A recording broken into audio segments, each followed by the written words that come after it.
ਸ਼ਹੀਦਾਂ ਦੇ ਸਰਤਾਜ ਸ੍ਰੀ ਗੁਰੂ ਅਰਜਨ ਦੇਵ ਜੀ ਅਤੇ ਘੱਲੂਘਾਰਾ ਜੂਨ 84 ਦੇ ਸਮੂਹ ਸ਼ਹੀਦਾਂ ਨੂੰ ਸਮਰਪਿਤ ਬਰੈਂਪਟਨ ਵਿਖੇ ਕੱਢਿਆ ਗਿਆ ਵਿਸ਼ਾਲ ਨਗਰ ਕੀਰਤਨ। ਆਜ਼ਾਦ ਸਿੱਖ ਰਾਜ ਖਾਲਿਸਤਾਨ ਦੀ ਪ੍ਰਾਪਤੀ ਲਈ ਆਸਟ੍ਰੇਲੀਆ ਵਿੱਚ ਕਰਵਾਇਆ ਗਿਆ ਰੈਫਰੈਂਡਮ। ਦਲ ਖਾਲਸਾ ਵੱਲੋਂ ਸ੍ਰੀ ਅੰਮ੍ਰਿਤਸਰ ਵਿਖੇ ਕੱਢਿਆ ਗਿਆ ਘੱਲੂਘਾਰਾ ਦੇ ਸ਼ਹੀਦਾਂ ਨੂੰ ਸਮਰਪਿਤ ਖਾਲਸਾਈ ਮਾਰਚ। ਸ਼ਹੀਦਾਂ ਦੇ ਸਰਤਾਜ ਸ੍ਰੀ ਗੁਰੂ ਅਰਜਨ ਦੇਵ ਜੀ ਅਤੇ ਘੱਲੂਘਾਰਾ ਜੂਨ 1984 ਦੇ ਸਮੂਹ ਸ਼ਹੀਦਾਂ ਦੀ ਯਾਦ ਨੂੰ ਸਮਰਪਿਤ ਬਰੈਂਪਟਨ ਵਿਖੇ ਵਿਸ਼ਾਲ ਸ਼ਹੀਦੀ ਨਗਰ ਕੀਰਤਨ ਕੱਢਿਆ ਗਿਆ। ਇਸ ਨਗਰ ਕੀਰਤਨ ਵਿੱਚ ਸਮੂਹ ਸਿੱਖ ਸੰਗਤਾਂ ਨੇ ਹੱਥਾਂ ਵਿੱਚ ਖਾਲਿਸਤਾਨ ਦੇ ਝੰਡੇ ਫੜ ਕੇ ਖਾਲਿਸਤਾਨ ਦੀ ਪ੍ਰਾਪਤੀ ਦੀ ਇੱਛਾ ਦਾ ਪ੍ਰਗਟਾਵਾ ਕੀਤਾ ਅਤੇ ਜੈਕਾਰਿਆਂ ਦੇ ਨਾਲ ਸਾਰਾ ਅਸਮਾਨ ਗੂੰਜਦਾ ਸੁਣਾਈ ਦਿੱਤਾ।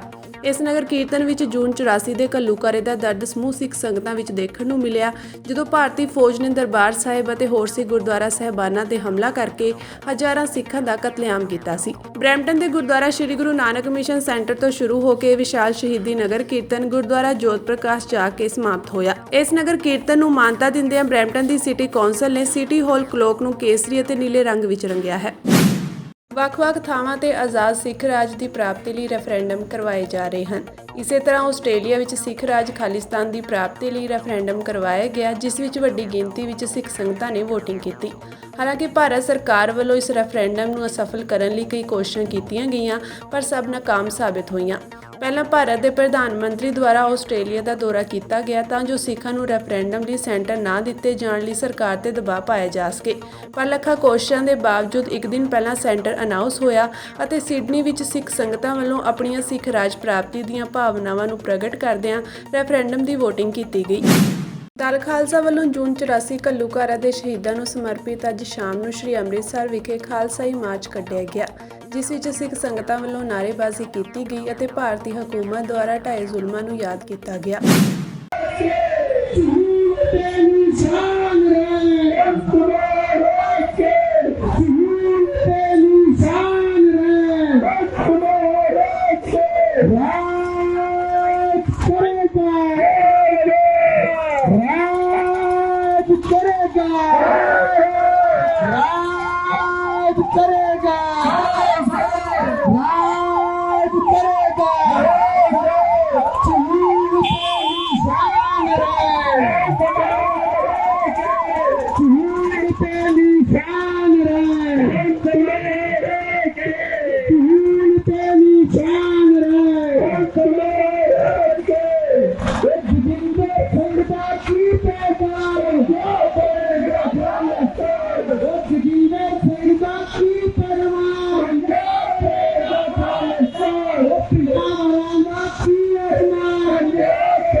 बाबा बंदा सिंह बहादुर वाली, बाबा बंदा सिंह बहादुर वाली, महाराजा रणजीत सिंह वाली, महाराजा रणजीत सिंह वाली, पत्रा वाली, पत्रा वाली, हके सच्चा असि लेके रहेंगे कश्मीर वाली, नागालैंड वाली, हके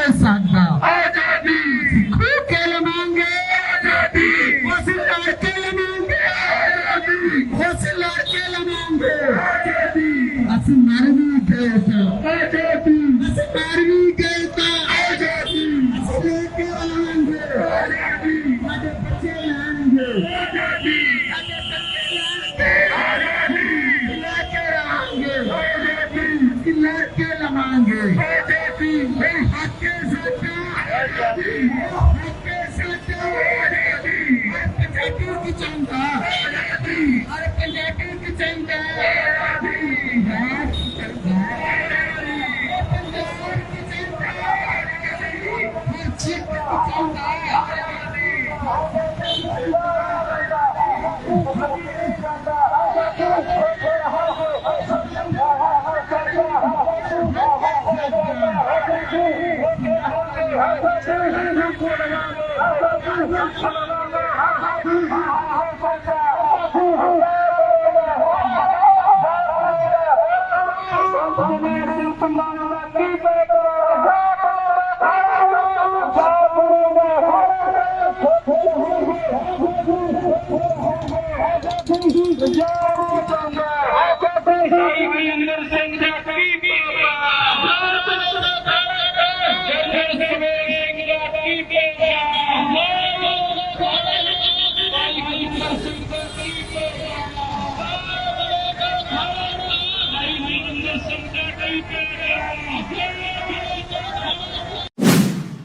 ਕਾਂਗਰਸ ਦੇ ਸਾਬਕਾ ਕੌਮੀ ਪ੍ਰਧਾਨ ਰਾਹੁਲ ਗਾਂਧੀ ਦੇ ਨਾਲ ਪੰਜਾਬ ਦੇ ਸੂਬਾ ਪ੍ਰਧਾਨ ਰਾਜਾ ਵੜਿੰਗ ਅਮਰੀਕਾ ਦੀ ਫੇਰੀ ਤੇ ਹਨ। ਇਸ ਦੌਰਾਨ ਉਹਨਾਂ ਦਾ ਇੱਕ ਵੀਡੀਓ ਸਾਹਮਣੇ ਆਇਆ ਹੈ ਜਿਸ ਵਿੱਚ ਉਹਨਾਂ ਨੂੰ ਕੁਝ ਸਿੱਖ ਜਥੇਬੰਦੀਆਂ ਨੇ ਘੇਰਾ ਪਾਉਣ ਦੀ ਕੋਸ਼ਿਸ਼ ਕੀਤੀ ਅਤੇ ਸਵਾਲ ਪੁੱਛੇ, ਪਰ ਉਹ ਫੌਰਨ ਕਾਰ ਲੈ ਕੇ ਨਿਕਲ ਗਏ। ਵੜਿੰਗ ਦੇ ਭੱਜਣ ਦਾ ਵੀਡੀਓ ਵੀ ਸਾਹਮਣੇ ਆਇਆ ਹੈ। ਭਾਰਤ ਜੋੜੋ ਯਾਤਰਾ ਦੇ ਅਧੀਨ ਰਾਹੁਲ ਗਾਂਧੀ ਅਮਰੀਕਾ ਦੌਰੇ ਤੇ ਹਨ। ਰਾਜਾ ਵੜਿੰਗ ਨੇ ਸੋਸ਼ਲ ਮੀਡੀਆ ਤੇ ਇੱਕ ਵੀਡੀਓ ਸ਼ੇਅਰ ਕਰਦੇ ਹੋਏ ਪੰਜਾਬੀਆਂ ਤੋਂ ਰਾਹੁਲ ਗਾਂਧੀ ਦੇ ਲਈ ਮਦਦ ਮੰਗੀ ਸੀ। ਰਾਹੁਲ ਗਾਂਧੀ ਇਸ ਵਕਤ ਨਿਊਯਾਰਕ ਵਿੱਚ ਹਨ। ਬੀਤੇ ਦਿਨੀ ਉਹਨਾਂ ਨੇ ਜਵਿਤਾ ਸੈਂਟਰ ਵਿੱਚ ਭਾਰਤੀ NRIs ਦੇ ਨਾਲ ਮੁਲਾਕਾਤ ਕੀਤੀ ਸੀ। ਸੈਂਟਰ ਦੇ ਅੰਦਰ ਉਹਨਾਂ ਦਾ ਸਵਾਗਤ ਕੀਤਾ ਗਿਆ ਸੀ। ਵੱਡੀ ਗਿਣਤੀ ਵਿੱਚ NRIs ਉਹਨਾਂ ਨੂੰ ਮਿਲਣ ਦੇ ਲਈ ਪਹੁੰਚੇ ਸਨ, ਪਰ ਇਸ ਦੇ ਉਲਟ ਵੱਡੀ ਗਿਣਤੀ ਵਿੱਚ ਪੰਜਾਬੀ ਅਤੇ ਸਿੱਖ ਭਾਈਚਾਰੇ ਨੇ ਰਾਹੁਲ ਗਾਂਧੀ ਗੋ ਬੈਕ ਦੇ ਨਾਅਰੇ ਵੀ ਲਾਏ ਸਨ। ਜਦੋਂ ਪਿਛਲੇ ਹਫ਼ਤੇ ਅਮਰੀਕਾ ਵਿੱਚ ਸੰਬੋਧਨ ਦੌਰਾਨ ਰਾਹੁਲ ਗਾਂਧੀ ਦਾ ਵਿਰੋਧ ਹੋਇਆ ਤਾਂ ਉਹਨਾਂ ਨੇ ਕਿਹਾ ਕਿ ਇਹ ਵਿਚਾਰਾਂ ਦੀ ਲੜਾਈ ਹੈ। ਇੱਕ ਪਾਸੇ ਮਹਾਤਮਾ ਗਾਂਧੀ ਅਤੇ ਦੂਜੇ ਪਾਸੇ ਨੱਥੂ ਰਾਮ ਗੋਡਸੇ ਹਨ। ਰਾਹੁਲ ਨੇ ਕਿਹਾ ਸੀ ਕਿ ਅਸੀਂ ਮੁਹੱਬਤ ਦੀ ਦੁਕਾਨ ਖੋਲ੍ਹ ਕੇ ਬੈਠੇ ਹਾਂ ਜਦਕਿ ਬੀਜੇਪੀ ਨਫ਼ਰਤ ਦੀ। ਉਹਨਾਂ ਕਿਹਾ ਕਿ ਜਦੋਂ ਬੀਜੇਪੀ ਕੋਲੋਂ ਰੇਲ ਹਾਦਸੇ ਬਾਰੇ ਸਵਾਲ ਪੁੱਛਿਆ ਗਿਆ ਤਾਂ ਉਹਨਾਂ ਨੇ ਕਾਂਗਰਸ ਤੋਂ 50 ਸਾਲ ਦਾ ਹਿਸਾਬ ਮੰਗ ਲਿਆ। ਵਾਹਿਗੁਰੂ ਜੀ ਕਾ ਖਾਲਸਾ ਵਾਹਿਗੁਰੂ ਜੀ ਕੀ ਫਤਿਹ। ਅੱਜ ਕੁੱਲ ਦੁਨੀਆ 'ਚ ਵਸਦੇ ਸਿੱਖਾਂ ਨੂੰ ਇਹ ਇੱਕ ਖਬਰ ਜਿਹੜੀ ਤੁਹਾਡੇ ਨਾਲ ਸਾਂਝੀ ਕਰਨੀ ਆ ਨਿਊਯਾਰਕ ਦੀ ਧਰਤੀ ਤੋਂ। ਸਾਡੇ ਪਿੱਛੇ ਇੱਕ ਉਹ ਵੱਡੀ ਬਿਲਡਿੰਗ ਜੈਵਿਕ ਸੈਂਟਰ ਜਿੱਥੇ ਅੱਜ ਪੰਜਾਬ ਦੇ ਕਈ ਲੀਡਰ ਕਾਂਗਰਸ ਦੇ ਆਏ ਹੋਏ ਸਨ, ਜਿਨ੍ਹਾਂ ਦੇ ਵਿੱਚ ਸੈਂਟਰ ਤੋਂ ਜਿਹੜਾ ਰਾਹੁਲ ਗਾਂਧੀ ਆ ਕਾਂਗਰਸ ਪਾਰਟੀ ਦਾ ਉਹ ਵੀ ਆਇਆ ਹੋਇਆ ਸੀ। ਉਹਨੂੰ ਕੈਲੀਫੋਰਨੀਆ ਦੇ ਵਿੱਚ ਵੀ ਸਿੰਘਾਂ ਨੇ ਜਵਾਬ ਦਿੱਤਾ। ਅੱਜ ਨਿਊਯਾਰਕ ਦੇ ਵਿੱਚ ਵੀ ਸਿੰਘਾਂ ਨੇ ਬਹੁਤ ਵੱਡੀ ਤਾਦਾਦ ਦੇ ਵਿੱਚ ਜਿਹੜਾ ਪ੍ਰੋਟੈਸਟ ਕੀਤਾ। ਅੱਜ ਐਸੇ ਜਗ੍ਹਾ ਦੇ ਉੱਤੇ ਰਾਜਾ ਵੜਿੰਗ ਸਿੰਘਾਂ ਨੂੰ ਟੱਕਰ ਗਿਆ ਤੇ ਰਾਜੇ ਵੜਿੰਗ ਨੂੰ ਨਾਲ ਜਦੋਂ ਸਵਾਲ ਜਵਾਬ ਹੋਣ ਲੱਗੇ, ਕਿਉਂਕਿ ਉਹ ਪੰਜਾਬ ਦੇ ਵਿੱਚ ਸਿੱਖਾਂ ਦੇ ਖਿਲਾਫ ਹਮੇਸ਼ਾ ਜ਼ਹਿਰ ਉਗਲਦਾ ਆ, ਤਾਂ ਅੱਜ ਉਹਨੂੰ ਜਦੋਂ ਸਵਾਲ ਜਵਾਬ ਹੋਣ ਲੱਗੇ ਤਾਂ ਉਹ ਜਿਸ ਤਰੀਕੇ ਨਾਲ ਧੁੰਮ ਧਮਾ ਕੇ ਗੱਡੀ ਦੇ ਵਿੱਚ ਭੱਜਿਆ ਤਾਂ ਰੈੱਡ ਲਾਈਟ ਤੇ ਅਮਰੀਕਾ ਦਾ ਇੱਕ ਕਾਨੂੰਨ ਆ ਕਿ ਰੈੱਡ ਲਾਈਟ ਤੇ ਰੁਕਣਾ ਆ। ਇੰਡੀਆ ਦਾ ਮੈਨੂੰ ਪਤਾ ਨਹੀਂ, ਪਰ ਉਹ ਰੈੱਡ ਲਾਈਟ ਤੇ ਵੀ ਰੁਕਿਆ ਨਹੀਂ। ਉਹ ਡਰਦਾ ਸਿੰਘਾਂ ਦੇ ਛਤਰਾਂ ਤੋਂ ਰੈੱਡ ਲਾਈਟ ਵੀ ਕ੍ਰਾਸ ਕਰ ਗਿਆ। ਸੋ ਅੱਜ ਇਹ ਮੈਸੇਜ ਅਮਰੀਕਾ ਦੇ ਸਿੱਖਾਂ ਵੱਲੋਂ ਨਿਊਯਾਰਕ ਦੇ ਸਪੈਸ਼ਲੀ ਅਸੀਂ ਦੇਣਾ ਚਾਹੁੰਦੇ ਆ ਉਹਨਾਂ ਲੋਕਾਂ ਨੂੰ, ਪੰਜਾਬ ਦੀ ਪਾਰਟੀਆਂ ਨੂੰ ਜਿਹੜੇ ਸਿੱਖਾਂ ਦੇ ਖਿਲਾਫ ਭੁਗਤਦੇ ਆ, ਸਿੱਖਾਂ ਦੀ ਨੌਜਵਾਨੀ ਤੇ ਝੂਠੇ ਕੇਸ ਪਾਉਂਦੇ ਆ। ਜਦੋਂ ਬੰਦੀ ਸਿੰਘਾਂ ਦੀ ਰਿਹਾਈ ਦੀ ਗੱਲ ਹੁੰਦੀ ਆ ਤਾਂ ਉਹ ਉਸ ਦੇ ਖਿਲਾਫ ਭੁਗਤਦੇ ਆ। ਸਿੱਖ ਕੌਮ ਦੀ ਪਿੱਠ ਦੇ ਵਿੱਚ ਛੁਰਾ ਮਾਰ ਤੋਂ ਬਾਜ ਆਓ, ਨਹੀਂ ਤਾਂ ਤੁਹਾਨੂੰ ਇਸੇ ਤਰ੍ਹਾਂ ਨਿਊਯਾਰਕ ਦੀ ਧਰਤੀ ਤੇ ਹੀ ਨਹੀਂ ਪੂਰੇ ਡਾਇਸਪੋਰਾ ਦੇ ਵਿੱਚ ਘੇਰਿਆ ਜਾਵੇਗਾ। ਵਾਹਿਗੁਰੂ ਜੀ ਕਾ ਖਾਲਸਾ ਵਾਹਿਗੁਰੂ ਜੀ ਕੀ ਫਤਿਹ। ਬਿਹਾਰ ਵਿੱਚ ਗੰਗਾ ਨਦੀ ਤੇ ਉਸਾਰੀ ਅਧੀਨ ਚਹੁਮਾਰਗੀ ਪੁਲ ਅੱਜ ਡਿੱਗ ਗਿਆ। ਇਹ ਪੁਲ ਭਾਗਲਪੁਰ ਜ਼ਿਲ੍ਹੇ ਵਿੱਚ ਸੁਲਤਾਨਗੰਜ ਨਾਲ ਖਗਰੀਆ ਨੂੰ ਆਪਸ ਵਿੱਚ ਜੋੜਦਾ ਸੀ। ਮਿਲੀ ਜਾਣਕਾਰੀ ਅਨੁਸਾਰ ਜਦੋਂ ਪੁਲ ਦਾ ਇੱਕ ਹਿੱਸਾ ਡਿੱਗਿਆ ਉਦੋਂ ਉੱਥੇ ਕਈ ਮਜ਼ਦੂਰ ਵੀ ਕੰਮ ਕਰ ਰਹੇ ਸਨ। ਹਾਲਾਂਕਿ ਭਾਗਲਪੁਰ ਦੇ ਜ਼ਿਲ੍ਹਾ ਪ੍ਰਸ਼ਾਸਨ ਜਾਂ ਬਿਹਾਰ ਸਰਕਾਰ ਨੇ ਅਜੇ ਤੱਕ ਕਿਸੇ ਦੀ ਮੌਤ ਦੀ ਪੁਸ਼ਟੀ ਨਹੀਂ ਕੀਤੀ ਹੈ। ਉਸਾਰੀ ਅਧੀਨ ਪੁਲ ਦੇ ਡਿੱਗਣ ਦੀ ਵੀਡੀਓ ਸੋਸ਼ਲ ਮੀਡੀਆ ਤੇ ਤੇਜ਼ੀ ਨਾਲ ਵਾਇਰਲ ਹੋ ਰਹੀ ਹੈ। ਇਸ ਹਾਦਸੇ ਨੂੰ ਲੈ ਕੇ ਮੁੱਖ ਮੰਤਰੀ ਨਿਤੀਸ਼ ਕੁਮਾਰ ਨੇ ਪਟਨਾ ਵਿੱਚ ਇੱਕ ਵੱਡੀ ਮੀਟਿੰਗ ਕੀਤੀ, ਜਿਸ ਵਿੱਚ ਉਪ ਮੁੱਖ ਮੰਤਰੀ ਤੇਜਸਵੀ ਯਾਦਵ ਅਤੇ ਸੜਕ ਨਿਰਮਾਣ ਵਿਭਾਗ ਦੇ ਵਧੀਕ ਮੁੱਖ ਸਕੱਤਰ ਪ੍ਰਤਿਆ ਅੰਮ੍ਰਿਤ ਵੀ ਮੌਜੂਦ ਸਨ। ਸੀਐਮ ਨਿਤੀਸ਼ ਕੁਮਾਰ ਨੇ ਪ੍ਰਤਿਆ ਅੰਮ੍ਰਿਤ ਨੂੰ ਘਟਨਾ ਦੀ ਵਿਸਤ੍ਰਿਤ ਜਾਂਚ ਕਰਨ ਅਤੇ ਦੋਸ਼ੀਆਂ ਦੀ ਪਛਾਣ ਕਰਕੇ ਕਾਰਵਾਈ ਕਰਨ ਦੇ ਨਿਰਦੇਸ਼ ਦਿੱਤੇ ਹਨ। ਗੰਗਾ ਨਦੀ ਵਿੱਚ ਪੁਲ ਦੇ ਡਿੱਗਣ ਦੀ ਵੀਡੀਓ ਸੋਸ਼ਲ ਮੀਡੀਆ ਤੇ ਵਾਇਰਲ ਹੋ ਰਿਹਾ ਹੈ। ਇਹ ਪੁਲ 1700 ਕਰੋੜ ਰੁਪਏ ਦੀ ਲਾਗਤ ਨਾਲ ਬਣਾਇਆ ਜਾ ਰਿਹਾ ਸੀ ਅਤੇ ਇਸ ਦੇ ਨਿਰਮਾਣ ਤੇ ਪਹਿਲਾਂ ਹੀ ਸਵਾਲ ਉਠਾਏ ਜਾ ਰਹੇ ਸਨ। ਮਿਲੀ ਜਾਣਕਾਰੀ ਅਨੁਸਾਰ ਇਹ ਪੁਲ ਬਾਗਲਪੁਰ ਵਿੱਚ ਗੰਗਾ ਨਦੀ ਤੇ ਬਣਨ ਵਾਲਾ ਸਭ ਤੋਂ ਵੱਡਾ ਪੁਲ ਹੈ। ਅਗੂਵਾਨੀ ਸੁਲਤਾਨਗੰਜ ਪੁਲ ਦੇ ਅਚਾਨਕ ਡਿੱਗਣ ਦੌਰਾਨ ਕਈ ਲੋਕ ਇਸ ਵਿੱਚ ਲਾਈਵ ਵੀਡੀਓ ਬਣਾਉਂਦੇ ਹੋਏ ਦੇਖੇ ਗਏ। ਇਸ ਦਾ ਵੀਡੀਓ ਵੀ ਸੋਸ਼ਲ ਮੀਡੀਆ ਤੇ ਵਾਇਰਲ ਹੋ ਰਿਹਾ ਹੈ, ਜਿਸ ਵਿੱਚ 1700 ਕਰੋੜ ਰੁਪਏ ਦੀ ਵੱਡੀ ਰਕਮ ਦੇ ਖਰਚੇ ਅਤੇ ਇਸ ਵਿੱਚ ਹੋਏ ਭ੍ਰਿਸ਼ਟਾਚਾਰ ਬਾਰੇ ਦੱਸਿਆ ਗਿਆ ਹੈ। 1 ਸਾਲ ਪਹਿਲਾਂ ਵੀ ਇਸ ਪੁਲ ਦਾ ਹਿੱਸਾ ਢਹਿ ਗਿਆ ਸੀ। ਇਹ ਮੁੱਖ ਮੰਤਰੀ ਦੇ ਡ੍ਰੀਮ ਪ੍ਰੋਜੈਕਟ ਵਿੱਚ ਸ਼ਾਮਿਲ ਹੈ। ਦੱਸ ਦਈਏ ਕਿ ਪਿਛਲੇ ਸਾਲ 27 ਅਪ੍ਰੈਲ ਨੂੰ ਵੀ ਇਸ ਨਿਰਮਾਣ ਅਧੀਨ ਪੁਲ ਦਾ ਸੁਪਰ ਸਟਰਕਚਰ ਨਦੀ ਵਿੱਚ ਡਿੱਗ ਗਿਆ ਸੀ। ਤੇਜ਼ ਤੂਫਾਨ ਅਤੇ ਬਾਰਿਸ਼ ਵਿੱਚ ਕਰੀਬ 100 ਫੁੱਟ ਲੰਮਾ ਹਿੱਸਾ ਜ਼ਮੀਨ ਤੇ ਡਿੱਗ ਗਿਆ। ਇਸ ਤੋਂ ਬਾਅਦ ਪੁਲ ਬਣਾਉਣ ਦਾ ਕੰਮ ਮੁੜ ਸ਼ੁਰੂ ਹੋ ਗਿਆ। ਇਸ ਵਾਰ ਸੁਪਰ ਸਟਰਕਚਰ ਦਾ ਕਰੀਬ 80% ਕੰਮ ਮੁਕੰਮਲ ਹੋ ਗਿਆ ਹੈ। ਇੱਥੇ ਹੀ ਬਸ ਨਹੀਂ ਪਹੁੰਚ, ਸੜਕ ਦਾ ਕੰਮ ਵੀ 45% ਮੁਕੰਮਲ ਹੋ ਗਿਆ ਸੀ, ਪਰ ਪੁਲ ਦੇ ਟੁੱਟਣ ਕਾਰਨ ਇਸ ਪ੍ਰੋਜੈਕਟ ਤੇ ਸਵਾਲ ਖੜੇ ਹੋ ਗਏ ਹਨ। ਸ਼੍ਰੀ ਹੇਮਕੁੰਟ ਸਾਹਿਬ ਤੋਂ ਇੱਕ ਦਰਦਨਾਕ ਖਬਰ ਆਈ ਹੈ। ਐਤਵਾਰ ਨੂੰ ਬਰਫ਼ ਦੀ ਚੱਟਾਨ ਟੁੱਟਣ ਦੀ ਵਜ੍ਹਾ ਕਰਕੇ ਇੱਕ ਸ਼ਰਧਾਲੂ ਔਰਤ ਦੀ ਮੌਤ ਹੋ ਗਈ ਹੈ, ਜਿਸ ਨੂੰ ਬਰਫ਼ ਦੇ ਹੇਠਾਂ ਤੋਂ ਬਾਹਰ ਕੱਢਿਆ ਗਿਆ, ਜਦਕਿ 5 ਹੋਰ ਫਸੇ ਸ਼ਰਧਾਲੂਆਂ ਨੂੰ ਬਰਫ਼ ਦੇ ਗਲੇਸ਼ੀਅਰ ਤੋਂ ਸੁਰੱਖਿਅਤ ਬਾਹਰ ਕੱਢ ਲਿਆ ਗਿਆ ਹੈ। ਇਹ ਸਾਰੇ ਸ਼ਰਧਾਲੂ ਦਰਸ਼ਨ ਕਰਕੇ ਵਾਪਸ ਪਰਤ ਰਹੇ ਸਨ। ਬਰਫ਼ ਦੀ ਚੱਟਾਨ ਟੁੱਟਣ ਦੀ ਘਟਨਾ ਸ਼੍ਰੀ ਹੇਮਕੁੰਟ ਸਾਹਿਬ ਤੋਂ 1 ਕਿਲੋਮੀਟਰ ਪਹਿਲਾਂ ਅਟਲ ਕੋਟੀ ਵਿੱਚ ਹੋਈ ਸੀ। SDRF ਅਤੇ ITBP ਦੇ ਜਵਾਨਾਂ ਨੇ ਪੂਰੀ ਰਾਤ ਲਾਪਤਾ ਔਰਤ ਦੀ ਤਲਾਸ਼ ਕੀਤੀ ਸੀ, ਪਰ ਉਹ ਨਹੀਂ ਮਿਲੀ। ਪਰ ਸੋਮਵਾਰ ਸਵੇਰ ਵੇਲੇ ਔਰਤ ਸ਼ਰਧਾਲੂ ਬਰਫ਼ ਵਿੱਚ ਦੱਬੀ ਹੋਈ ਮਿਲੀ, ਪਰ ਬਹੁਤ ਦੁੱਖ ਦੀ ਗੱਲ ਹੈ ਕਿ ਉਹ ਜ਼ਿੰਦਾ ਨਹੀਂ ਸੀ। ਇਸ ਤੋਂ ਪਹਿਲਾਂ ਵੀ ਮੌਸਮ ਖਰਾਬ ਹੋਣ ਦੀ ਵਜ੍ਹਾ ਕਰਕੇ 48 ਘੰਟਿਆਂ ਦੇ ਲਈ ਪਿਛਲੇ ਹਫ਼ਤੇ ਯਾਤਰਾ ਰੋਕ ਦਿੱਤੀ ਗਈ ਸੀ। ਮੌਸਮ ਵਿਭਾਗ ਨੇ ਤੇਜ਼ ਮੀਂਹ ਦੀ ਚੇਤਾਵਨੀ ਦਿੱਤੀ ਸੀ, ਜਿਸ ਤੋਂ ਬਾਅਦ ਸ਼ਰਧਾਲੂਆਂ ਨੂੰ ਕਿਹਾ ਗਿਆ ਸੀ ਕਿ ਜਿੱਥੇ ਉਹ ਹਨ ਉੱਥੇ ਹੀ ਰੁਕ ਜਾਣ। ਜਿਵੇਂ ਹੀ ਮੌਸਮ ਠੀਕ ਹੋਇਆ, ਮੁੜ ਤੋਂ ਯਾਤਰਾ ਸ਼ੁਰੂ ਕੀਤੀ ਗਈ ਸੀ, ਪਰ ਹੁਣ ਬਰਫ਼ ਦੇ ਪਹਾੜ ਟੁੱਟਣ ਦੀ ਵਜ੍ਹਾ ਕਰਕੇ ਇਹ ਦਰਦਨਾਕ ਹਾਦਸਾ ਹੋਇਆ ਹੈ, ਜਿਸ ਵਿੱਚ ਔਰਤ ਦੀ ਮੌਤ ਹੋਈ ਹੈ, ਜਦਕਿ 5 ਸ਼ਰਧਾਲੂਆਂ ਨੂੰ SDRF ਅਤੇ ITBP ਦੀ ਟੀਮ ਨੇ ਸੁਰੱਖਿਅਤ ਬਾਹਰ ਕੱਢ ਲਿਆ ਹੈ। ਹੇਮਕੁੰਟ ਸਾਹਿਬ ਦੇ ਦਰਸ਼ਨਾਂ ਦੀ ਸ਼ੁਰੂਆਤ 20 ਮਈ ਨੂੰ ਹੋਈ ਸੀ। 4 ਜੂਨ ਤੱਕ 8551 ਸ਼ਰਧਾਲੂਆਂ ਨੇ ਦਰਸ਼ਨ ਕੀਤੇ ਸਨ। ਇਹ ਆંકੜਾ ਉੱਤਰਾਖੰਡ ਸੈਰ ਸਪਾਟਾ ਵਿਭਾਗ ਵੱਲੋਂ ਜਾਰੀ ਕੀਤਾ ਗਿਆ ਹੈ। ਪੰਜਾਬ ਯੂਨੀਵਰਸਿਟੀ ਵਿੱਚ ਹਰਿਆਣਾ ਦੀ ਹਿੱਸੇਦਾਰੀ ਨੂੰ ਮੁੱਖ ਮੰਤਰੀ ਭਗਵੰਤ ਮਾਨ ਨੇ ਕੋਰੀ ਨਾ ਕਰ ਦਿੱਤੀ ਹੈ। ਪੰਜਾਬ ਦੇ ਰਾਜਪਾਲ ਬਨਵਾਰੀ ਲਾਲ ਪੁਰੋਹਿਤ ਦੇ ਨਾਲ ਹਰਿਆਣਾ ਤੇ ਪੰਜਾਬ ਦੇ ਮੁੱਖ ਮੰਤਰੀਆਂ ਦੀ ਦੂਜੀ ਵਾਰ ਪੰਜਾਬ ਯੂਨੀਵਰਸਿਟੀ ਦੇ ਫੰਡਾਂ ਨੂੰ ਲੈ ਕੇ ਮੀਟਿੰਗ ਹੋਈ ਸੀ। ਹਰਿਆਣਾ ਨੇ ਪਿਛਲੀ ਮੀਟਿੰਗ ਵਿੱਚ ਆਫਰ ਕੀਤੀ ਸੀ ਕਿ ਜੇਕਰ ਪੰਜਾਬ ਯੂਨੀਵਰਸਿਟੀ ਵਿੱਚ ਉਹਨਾਂ ਦੇ ਕਾਲਜਾਂ ਨੂੰ ਮਾਨਤਾ ਮਿਲੇ ਤਾਂ ਉਹ ਹਿੱਸੇਦਾਰੀ ਦੇਣ ਨੂੰ ਤਿਆਰ ਹਨ। ਪਰ ਦੂਜੀ ਮੀਟਿੰਗ ਵਿੱਚ ਸੀਐਮ ਮਾਨ ਨੇ ਕਿਹਾ ਕਿ ਇਸ ਦੇ ਜ਼ਰੀਏ ਹਰਿਆਣਾ ਸਾਡੇ ਹੱਕਾਂ ਤੇ ਡਾਕਾ ਪਾਉਣਾ ਚਾਹੁੰਦਾ ਹੈ। ਅਸੀਂ ਕਿਸੇ ਵੀ ਸੂਰਤ ਵਿੱਚ ਪੰਜਾਬ ਯੂਨੀਵਰਸਿਟੀ ਵਿੱਚ ਹਰਿਆਣਾ ਨੂੰ ਹਿੱਸਾ ਨਹੀਂ ਦੇਵਾਂਗੇ। ਉਹਨਾਂ ਕਿਹਾ ਕਿ ਪੰਜਾਬ ਕੋਲ ਕਾਫੀ ਫੰਡ ਹਨ ਅਤੇ ਉਹ ਪੰਜਾਬ ਯੂਨੀਵਰਸਿਟੀ ਨੂੰ ਚਲਾਉਣ ਦੇ ਲਈ ਸਮਰੱਥ ਹਨ। ਮੁੱਖ ਮੰਤਰੀ ਮਾਨ ਨੇ ਕਿਹਾ ਕਿ ਜਦੋਂ ਮੈਂ ਮੀਟਿੰਗ ਦੌਰਾਨ PU ਵਿੱਚ ਹਿੱਸੇਦਾਰੀ ਨੂੰ ਲੈ ਕੇ ਹਰਿਆਣਾ ਦੇ ਮੁੱਖ ਮੰਤਰੀ ਨੂੰ ਨਾ ਕੀਤਾ ਤਾਂ ਉਹਨਾਂ ਨੇ ਹੋਰ ਪੈਸੇ ਦਾ ਲਾਲਚ ਦਿੱਤਾ ਤਾਂ ਉਹਨਾਂ ਨੇ ਕਿਹਾ ਕਿ ਕੱਲ ਨੂੰ ਤੁਸੀਂ ਪੰਜਾਬ ਦਾ ਵੀ ਮੁੱਲ ਲਾਓਗੇ। ਮਾਨ ਨੇ ਕਿਹਾ ਕਿ ਪੰਜਾਬ ਯੂਨੀਵਰਸਿਟੀ ਸਾਡੀ ਭਾਵਨਾਵਾਂ ਨਾਲ ਜੁੜੀ ਹੋਈ ਹੈ, ਉਸ ਵਿੱਚ ਅਸੀਂ ਕਿਸੇ ਦੀ ਵੀ ਹਿੱਸੇਦਾਰੀ ਬਰਦਾਸ਼ਤ ਨਹੀਂ ਕਰ ਸਕਦੇ। ਉਹਨਾਂ ਕਿਹਾ ਕਿ ਜਦੋਂ ਮੈਂ ਹਰਿਆਣਾ ਦੇ ਮੁੱਖ ਮੰਤਰੀ ਨੂੰ ਪੁੱਛਿਆ ਕਿ ਤੁਸੀਂ ਆਪ ਪੰਜਾਬ ਯੂਨੀਵਰਸਿਟੀ ਦੀ ਹਿੱਸੇਦਾਰੀ ਛੱਡੀ ਸੀ ਤਾਂ ਉਹਨਾਂ ਕਿਹਾ ਕਿ ਸਾਡੇ ਕੋਲੋਂ ਗਲਤੀ ਹੋ ਗਈ ਸੀ, ਅਸੀਂ ਇਸ ਨੂੰ ਸੁਧਾਰਨਾ ਚਾਹੁੰਦੇ ਹਾਂ, ਸਾਡੇ ਬੱਚੇ ਪੰਜਾਬ ਯੂਨੀਵਰਸਿਟੀ ਵਿੱਚ ਪੜ੍ਹਨਾ ਚਾਹੁੰਦੇ ਹਨ। ਮਾਨ ਨੇ ਹਰਿਆਣਾ ਸਰਕਾਰ ਦੀਆਂ ਆਪਣੀਆਂ ਯੂਨੀਵਰਸਿਟੀਆਂ ਦੀ ਮਾਲੀ ਹਾਲਤ ਨੂੰ ਲੈ ਕੇ ਵੀ ਵੱਡਾ ਖੁਲਾਸਾ ਕੀਤਾ ਹੈ। ਮੁੱਖ ਮੰਤਰੀ ਮਾਨ ਨੇ ਕਿਹਾ ਕਿ ਇੱਕ ਪਾਸੇ ਹਰਿਆਣਾ ਦੇ ਮੁੱਖ ਮੰਤਰੀ ਮਨੋਹਰ ਲਾਲ ਖੱਟਰ ਕਹਿੰਦੇ ਹਨ ਕਿ ਪੰਜਾਬ ਯੂਨੀਵਰਸਿਟੀ ਵਿੱਚ ਹਿੱਸੇਦਾਰੀ ਦੇਣ ਲਈ ਪੈਸੇ ਲੈ ਲਓ, ਜਦਕਿ ਉਹਨਾਂ ਦੇ ਉੱਚ ਸਿੱਖਿਆ ਮੰਤਰੀ ਨੇ ਪਿਛਲੇ ਮਹੀਨੇ ਪੱਤਰ ਜਾਰੀ ਕਰਕੇ ਯੂਨੀਵਰਸਿਟੀਆਂ ਨੂੰ ਕਿਹਾ ਕਿ ਆਪਣੇ ਖਰਚੇ ਆਪ ਚੁੱਕੋ, ਸਾਡੇ ਕੋਲ ਪੈਸਾ ਨਹੀਂ ਹੈ। ਉਹਨਾਂ ਕਿਹਾ ਕਿ ਦਰਅਸਲ ਹਰਿਆਣਾ ਅਸਿੱਧੇ ਤਰੀਕੇ ਨਾਲ ਪੰਜਾਬ ਯੂਨੀਵਰਸਿਟੀ ਵਿੱਚ ਦਾਖਲ ਹੋਣਾ ਚਾਹੁੰਦੀ ਹੈ, ਜਿਸ ਨੂੰ ਮਨਜ਼ੂਰੀ ਨਹੀਂ ਦਿੱਤੀ ਜਾ ਸਕਦੀ ਹੈ। ਸਿਰਫ ਇੰਨਾ ਹੀ ਨਹੀਂ, ਸੀਐਮ ਮਾਨ ਨੇ 2008 ਵਿੱਚ ਪੰਜਾਬ ਯੂਨੀਵਰਸਿਟੀ ਨੂੰ ਲੈ ਕੇ ਤਤਕਾਲੀ ਬਾਦਲ ਸਰਕਾਰ ਵੱਲੋਂ ਲਿਖੀ ਚਿੱਠੀ ਦੇ ਜ਼ਰੀਏ ਅਕਾਲੀ ਦਲ ਤੇ ਵੀ ਵੱਡੇ ਸਵਾਲ ਖੜੇ ਕੀਤੇ। ਮੁੱਖ ਮੰਤਰੀ ਭਗਵੰਤ ਮਾਨ ਨੇ ਦਸਤਾਵੇਜ਼ ਦੇ ਜ਼ਰੀਏ ਅਕਾਲੀ ਦਲ ਨੂੰ ਘੇਰਦੇ ਹੋਏ ਕਿਹਾ ਕਿ 2008 ਵਿੱਚ ਪੰਜਾਬ ਯੂਨੀਵਰਸਿਟੀ ਨੂੰ ਕੇਂਦਰੀ ਯੂਨੀਵਰਸਿਟੀ ਬਣਾਉਣ ਦੀਆਂ ਚਰਚਾਵਾਂ ਚੱਲ ਰਹੀਆਂ ਸਨ।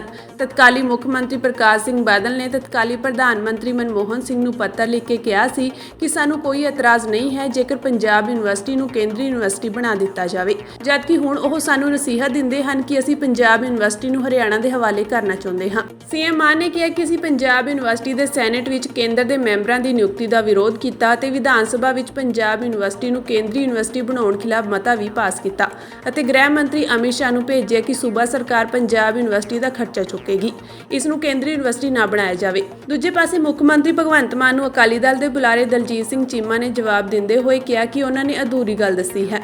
2008 ਵਿੱਚ ਪੰਜਾਬ ਯੂਨੀਵਰਸਿਟੀ ਦੇ ਪ੍ਰੋਫੈਸਰ ਚਾਹੁੰਦੇ ਸਨ ਕਿ ਪੰਜਾਬ ਯੂਨੀਵਰਸਿਟੀ ਜੇਕਰ ਕੇਂਦਰੀ ਯੂਨੀਵਰਸਿਟੀ ਬਣ ਗਈ ਤਾਂ ਸਾਨੂੰ ਫੰਡ ਵੀ ਮਿਲਣਗੇ ਅਤੇ ਸਾਡੀ ਰਿਟਾਇਰਮੈਂਟ ਦੀ ਉਮਰ ਵੀ 65 ਸਾਲ ਹੋ ਜਾਵੇਗੀ।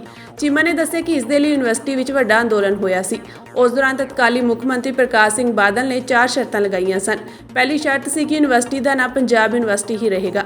ਦੂਜੀ ਸ਼ਰਤ ਸੀ ਕਿ ਕਾਲਜ ਜਿਸ ਤਰ੍ਹਾਂ ਪੰਜਾਬ ਯੂਨੀਵਰਸਿਟੀ ਨਾਲ ਅਟੈਚ ਹਨ ਉਸੇ ਤਰ੍ਹਾਂ ਰਹਿਣਗੇ। ਤੀਜੀ ਸ਼ਰਤ ਰੱਖੀ ਗਈ ਸੀ ਕਿ ਸੈਨੇਟ ਅਤੇ ਸਿੰਡੀਕੇਟ ਵਿੱਚ ਕਿਸੇ ਤਰ੍ਹਾਂ ਦਾ ਬਦਲਾਅ ਨਹੀਂ ਕੀਤਾ ਜਾਵੇਗਾ। ਚੌਥੀ ਸ਼ਰਤ ਸੀ ਕਿ ਉਸ ਵੇਲੇ ਐਲਾਨੀ ਗਈ ਕੇਂਦਰੀ ਯੂਨੀਵਰਸਿਟੀ ਅਤੇ ਵਰਲਡ ਯੂਨੀਵਰਸਿਟੀ ਇਸ ਤੋਂ ਵੱਖ ਹੋਵੇਗੀ। ਅਕਾਲੀ ਦਲ ਦੇ ਬੁਲਾਰੇ ਦਲਜੀਤ ਸਿੰਘ ਚੀਮਾ ਨੇ ਕਿਹਾ ਕਿ ਇਹ ਸ਼ਰਤਾਂ ਸਖਤ ਹਨ, ਇਸ ਲਈ ਉਸੇ ਵੇਲੇ ਹੀ ਕੇਂਦਰ ਨੇ ਇਸ ਨੂੰ ਨਾ ਮਨਜ਼ੂਰ ਕਰ ਦਿੱਤਾ ਸੀ। ਪੰਜਾਬ ਦੇ ਮੁੱਖ ਮੰਤਰੀ ਭਗਵੰਤ ਮਾਨ ਮੁਤਾਬਕ ਜਦੋਂ ਹਰਿਆਣਾ ਅਤੇ ਹਿਮਾਚਲ ਦੀ ਪੰਜਾਬ ਯੂਨੀਵਰਸਿਟੀ ਵਿੱਚ ਹਿੱਸੇਦਾਰੀ ਸੀ ਤਾਂ 1970 ਤੱਕ ਹਰਿਆਣਾ ਅਤੇ ਹਿਮਾਚਲ ਵੀ ਪੰਜਾਬ ਦੇ ਨਾਲ 20% ਫੰਡਾਂ ਵਿੱਚ ਹਿੱਸੇਦਾਰੀ ਦਿੰਦਾ ਸੀ, ਜਦਕਿ ਕੇਂਦਰ ਸਰਕਾਰ 40% ਹਿੱਸਾ ਪਾਉਂਦੀ ਸੀ। ਪਰ ਜਦੋਂ ਹਰਿਆਣਾ ਅਤੇ ਹਿਮਾਚਲ ਨੇ ਹਿੱਸੇਦਾਰੀ ਵਾਪਸ ਲੈ ਲਈ ਤਾਂ ਪੰਜਾਬ ਨੇ 40% ਹਿੱਸੇਦਾਰੀ ਪਾਉਣੀ ਸ਼ੁਰੂ ਕਰ ਦਿੱਤੀ ਅਤੇ 60% ਕੇਂਦਰ ਸਰਕਾਰ ਹਿੱਸਾ ਪਾਉਂਦਾ ਸੀ। ਪਹਿਲਾਂ ਤਾਂ ਮੈਂ ਮੁੱਖ ਮੰਤਰੀ ਸਾਹਿਬ ਨੂੰ ਪੁੱਛਦਾ ਕਿ ਤੁਸੀਂ ਪੰਜਾਬ ਦੀ ਨੁਮਾਇੰਦਗੀ ਕਰਨ ਗਏ ਸੀ ਜਾਂ ਕੇਜਰੀਵਾਲ ਦੇ ਹੁਕਮਾਂ ਤੇ ਹਰਿਆਣੇ ਦੀ ਮਦਦ ਕਰਨ ਗਏ ਸੀ? ਕਿਉਂਕਿ ਹਰਿਆਣੇ ਦੇ ਖਿਲਾਫ ਤਾਂ ਤੁਸੀਂ ਇੱਕ ਅੱਖਰ ਨਹੀਂ ਬੋਲੇ ਤੇ ਪੰਜਾਬ ਦੇ ਸਾਬਕਾ ਮੁੱਖ ਮੰਤਰੀ ਜਿਹੜੇ ਇਸ ਦੁਨੀਆ ਦੇ ਵਿੱਚ ਵੀ ਨਹੀਂ, ਪ੍ਰੈਸ ਕਾਨਫਰੰਸ ਆ ਕੇ ਤੁਸੀਂ ਉਹਨਾਂ ਦੇ ਖਿਲਾਫ ਕੀਤੀ।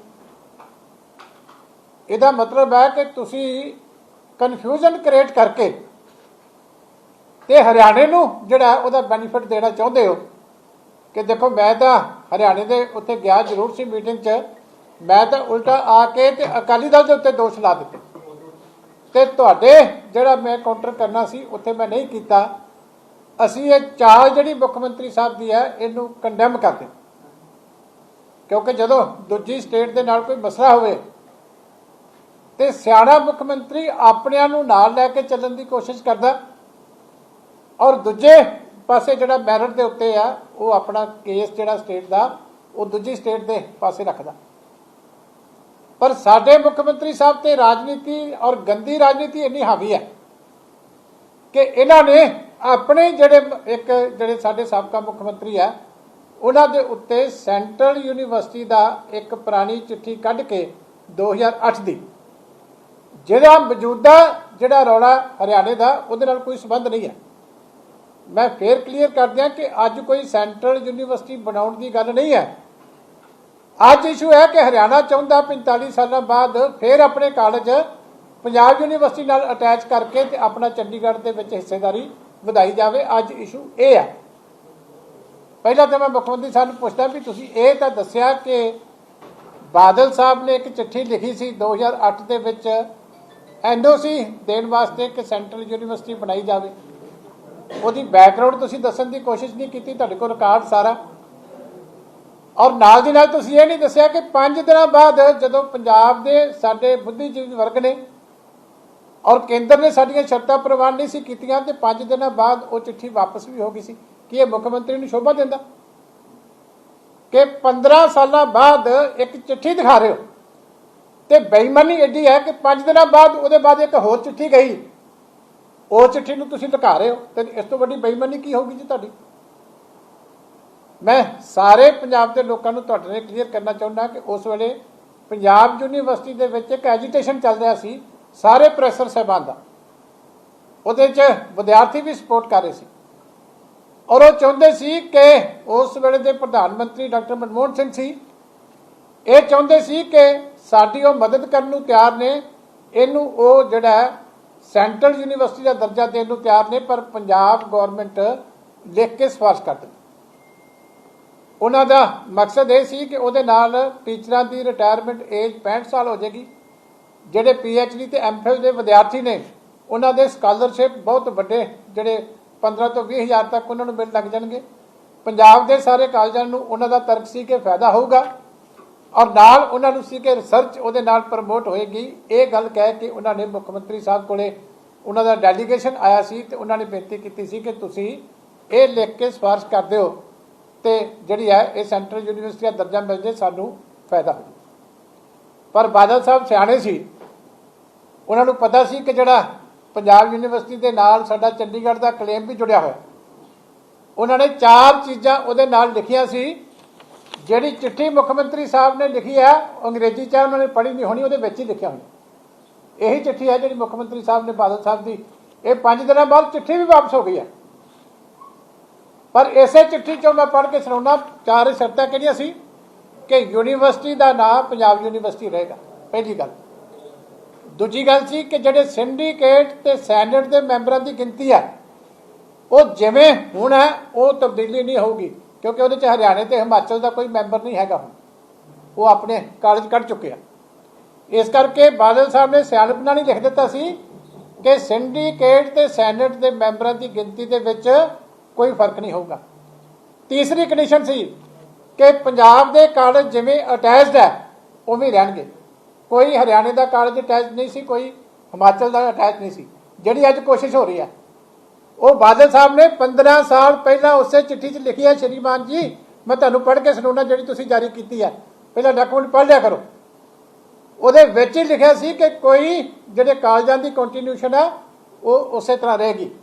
ਔਰ ਚੌਥੀ ਕੰਡੀਸ਼ਨ ਸੀ ਕਿ 2 ਕੇਂਦਰ ਦੀਆਂ ਯੂਨੀਵਰਸਿਟੀਆਂ ਕੇਂਦਰ ਸਰਕਾਰ ਨੇ ਅਨਾਉਂਸ ਕੀਤੀਆਂ ਸੀ ਪੰਜਾਬ ਵਾਸਤੇ, ਇੱਕ ਸੈਂਟਰਲ ਯੂਨੀਵਰਸਿਟੀ, ਇੱਕ ਉਹਦੇ ਨਾਲ ਵਰਲਡ ਯੂਨੀਵਰਸਿਟੀ, ਵੀ ਇਹ 2 ਯੂਨੀਵਰਸਿਟੀਆਂ ਵੱਖਰੀਆਂ ਨੇ, ਇਹਨੂੰ ਕਿਤੇ ਚੰਡੀਗੜ੍ਹ ਵਾਲੀ 'ਚ ਨਾ ਗਿਣ ਲੱਗ ਜਾਓ ਪੰਜਾਬ ਯੂਨੀਵਰਸਿਟੀ ਨਾਲ। ਇਹ ਲਿਖਿਆ ਹੋਇਆ provided there is no change in the existing representation of Punjab in the statutory bodies। statutory bodies ਕਿਹੜੀਆਂ? ਜਿਹੜੀ ਸਿੰਡੀਕੇਟ ਤੇ ਸੈਨੇਟ, ਪੰਜਾਬ ਕੋਲੇ ਇਹੀ ਕੰਟਰੋਲ ਆ, ਹੋਰ ਕੋਈ ਕੰਟਰੋਲ ਨਹੀਂ। ਬਾਕੀ ਦਾ ਕੇਂਦਰ ਕੋਲੇ ਪਹਿਲਾਂ ਹੀ ਇਹਦਾ ਕੰਟਰੋਲ ਹੈ ਇਸ ਯੂਨੀਵਰਸਿਟੀ ਦਾ। ਇਹਦਾ ਚਾਂਸਲਰ ਵੀ ਜਿਹੜਾ ਵਾਈਸ ਪ੍ਰੈਜ਼ੀਡੈਂਟ ਆਫ ਇੰਡੀਆ, ਇਹਦਾ ਵਾਈਸ ਚਾਂਸਲਰ ਵੀ ਗਵਰਨਮੈਂਟ ਆਫ ਇੰਡੀਆ ਅਪਾਇੰਟ ਕਰਦੀ ਹੈ। ਸਾਡੇ ਕੋਲੇ ਸਟੈਚੂਟਰੀ ਕੰਟਰੋਲ ਸਿਰਫ ਸਿੰਡੀਕੇਟ ਤੇ ਸੈਨੇਟ ਦੇ ਵਿੱਚ ਸਾਡੇ ਮੈਂਬਰ ਹੈ। ਔਰ ਬਾਦਲ ਸਾਹਿਬ ਨੇ ਉਦੋਂ ਲਿਖਿਆ ਸੀ provided there is no change in the existing representation of Punjab in the statutory body। ਦੂਜਾ ਜਿਹੜਾ ਮੈਂ ਕਿਹਾ ਸੀ ਕਿ ਕਾਲਜ ਅਟੈਚ ਰਹਿਣਗੇ, ਇਹਦੇ ਵਿੱਚ ਲਿਖਿਆ ਸੀ as well as the provision of continuation of affiliation being given to the colleges of the state। ਦੋਨੇ ਚੀਜ਼ਾਂ। ਤੀਜੀ ਜਿਹੜੀ ਹੈਗੀ ਹੈ no objection certificate is without prejudice to the state of Punjab getting 1 central and 1 world university। ਇਸ ਕਰਕੇ ਭਗਵੰਤ ਮਾਨ ਜੀ, ਬਾਦਲ ਸਾਹਿਬ ਤਾਂ ਤੁਹਾਡੇ ਤੋਂ ਬਹੁਤ ਸਿਆਣੇ ਸੀ, ਪੰਜਾਬ ਦੇ ਹਿੱਤ ਉਹਨਾਂ ਵਾਸਤੇ ਪਹਿਲਾਂ ਸੀ, ਪਰ ਇਹਦੇ ਬਾਵਜੂਦ ਵੀ ਜਦੋਂ ਸਾਡੇ ਪੰਜਾਬ ਦੇ ਬੁੱਧੀਜੀਵੀ ਵਰਗ ਨੇ, ਕੁਝ ਹੋਰ ਪੰਜਾਬ ਹਿਤੈਸ਼ੀਆਂ ਨੇ ਕਿਹਾ ਕਿ ਨਹੀਂ ਜੀ ਆਪਾਂ ਰਿਸਕ ਲਓ ਹੀ ਨਾ, ਹਾਲਾਂਕਿ ਇਹਦੇ 'ਚ ਰਿਸਕ ਕੋਈ ਰਹਿ ਨਹੀਂ ਗਿਆ ਸੀ, ਪਰ ਉਹਨਾਂ ਨੇ ਕਿਹਾ ਨਾ ਲਓ। ਦੂਜਾ ਕੇਂਦਰ ਨੂੰ ਵੀ ਰੜਕਣ ਲੱਗ ਗਿਆ ਕਿ ਇਹਨਾਂ ਸ਼ਰਤਾਂ ਨਾਲ ਫਿਰ ਸਾਨੂੰ ਕੀ ਮਿਲਿਆ।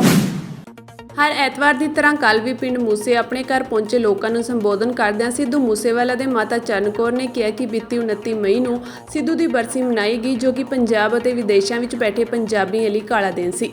ਇਸ ਦੇ ਨਾਲ ਹੀ ਉਹਨਾਂ ਨੇ ਲੋਕਾਂ ਦਾ ਧੰਨਵਾਦ ਕਰਦਿਆਂ ਕਿਹਾ ਕਿ ਉਹ ਮਨਪਸੰਦ ਹਨ ਉਹਨਾਂ ਲੋਕਾਂ ਦੇ ਜੋ ਪਿਛਲੇ 1 ਸਾਲ ਵਿੱਚ ਉਹਨਾਂ ਦੇ ਪਰਿਵਾਰ ਨਾਲ ਖੜੇ ਹਨ ਅਤੇ ਸਿੱਧੂ ਦੀ ਬਰਸੀ ਮੌਕੇ ਉਹਨਾਂ ਨਾਲ ਮਿਲ ਕੇ ਸਿੱਧੂ ਲਈ ਇਨਸਾਫ ਦੀ ਅਪੀਲ ਕੀਤੀ। ਸਿੱਧੂ ਤੇ ਇਲਜ਼ਾਮ ਲਗਾਉਣ ਵਾਲੇ ਪੁਲਿਸ ਮੁਲਾਜ਼ਮ ਐਸਪੀ ਮਲਹੋਤਰਾ ਨੂੰ ਜਵਾਬ ਦਿੰਦਿਆਂ ਉਹਨਾਂ ਕਿਹਾ ਕਿ ਉਹਨਾਂ ਲੋਕਾਂ ਨੂੰ ਸ਼ਰਮ ਆਉਣੀ ਚਾਹੀਦੀ ਹੈ। ਉਹਨਾਂ ਨੇ ਕਿਹਾ ਕਿ ਇਹ ਲੋਕ ਵਾਰ-ਵਾਰ ਸਿੱਧੂ ਨੂੰ ਗੈਂਗਸਟਰਾਂ ਨਾਲ ਜੋੜ ਰਹੇ ਹਨ। ਮਾਤਾ ਚਰਨ ਕੌਰ ਨੇ ਕਿਹਾ ਕਿ ਸਿੱਧੂ ਦੇ ਕਤਲ ਦੇ ਪਿੱਛੇ ਕੌਣ-ਕੌਣ ਹੈ, ਇਸ ਬਾਰੇ ਸਰਕਾਰ ਅਤੇ ਪ੍ਰਸ਼ਾਸਨ ਨੂੰ ਪੂਰੀ ਜਾਣਕਾਰੀ ਹੈ, ਪਰ ਫਿਰ ਵੀ ਉਹਨਾਂ ਨੇ ਇਸ ਕੇਸ ਨੂੰ ਲੈ ਕੇ 1 ਸਾਲ ਕੱਢ ਦਿੱਤਾ ਹੈ।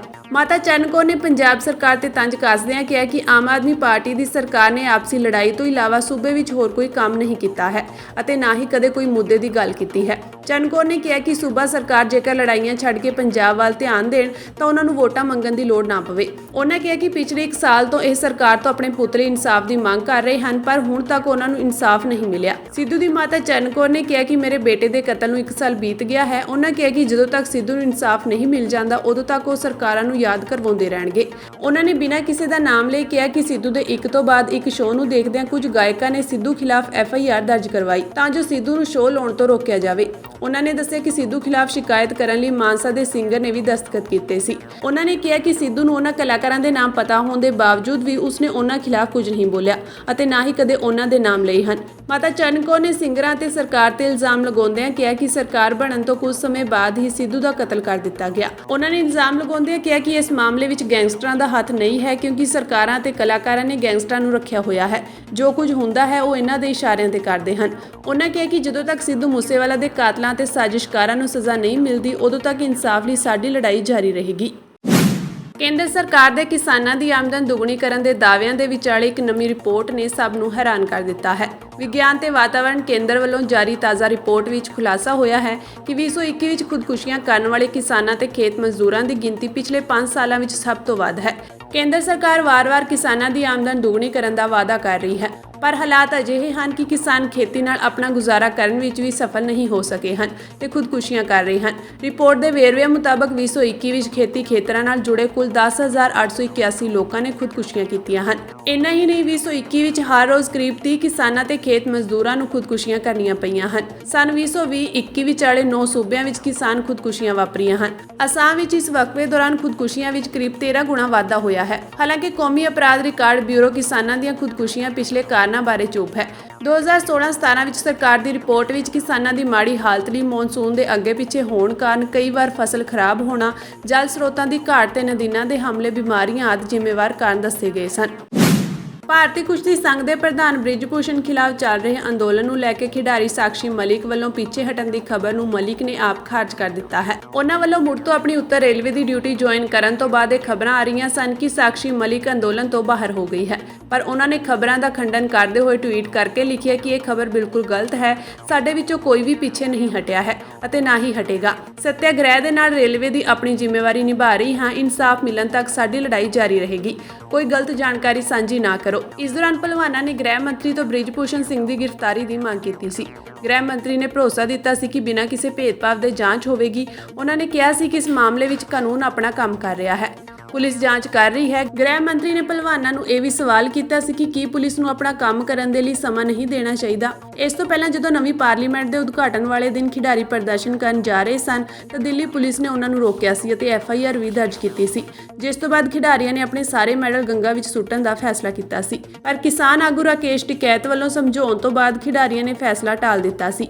2 ਦਿਨ ਪਹਿਲਾਂ ਖਾਪ ਪੰਚਾਇਤ ਨੇ ਖਿਡਾਰੀਆਂ ਦੇ ਹੱਕ ਵਿੱਚ ਸਰਕਾਰ ਨੂੰ ਅਲਟੀਮੇਟਮ ਦਿੱਤਾ ਸੀ। ਕੁਰੂਕਸ਼ੇਤਰ ਦੀ ਜਾਟ ਧਰਮਸ਼ਾਲਾ ਵਿੱਚ ਹੋਈ ਪੰਚਾਇਤ ਨੇ 6 ਘੰਟੇ ਤੱਕ ਮੀਟਿੰਗ ਤੋਂ ਬਾਅਦ 9 ਜੂਨ ਤੱਕ ਅਲਟੀਮੇਟਮ ਦਿੱਤਾ ਸੀ ਕਿ ਜੇਕਰ ਬ੍ਰਿਜ ਭੂਸ਼ਣ ਸਿੰਘ ਦੀ ਗ੍ਰਿਫਤਾਰੀ ਨਹੀਂ ਹੋਈ ਤਾਂ ਉਹ ਖਿਡਾਰੀਆਂ ਦੀ ਹਿਮਾਇਤ ਵਿੱਚ ਜੰਤਰ ਮੰਤਰ ਜਾਣਗੇ।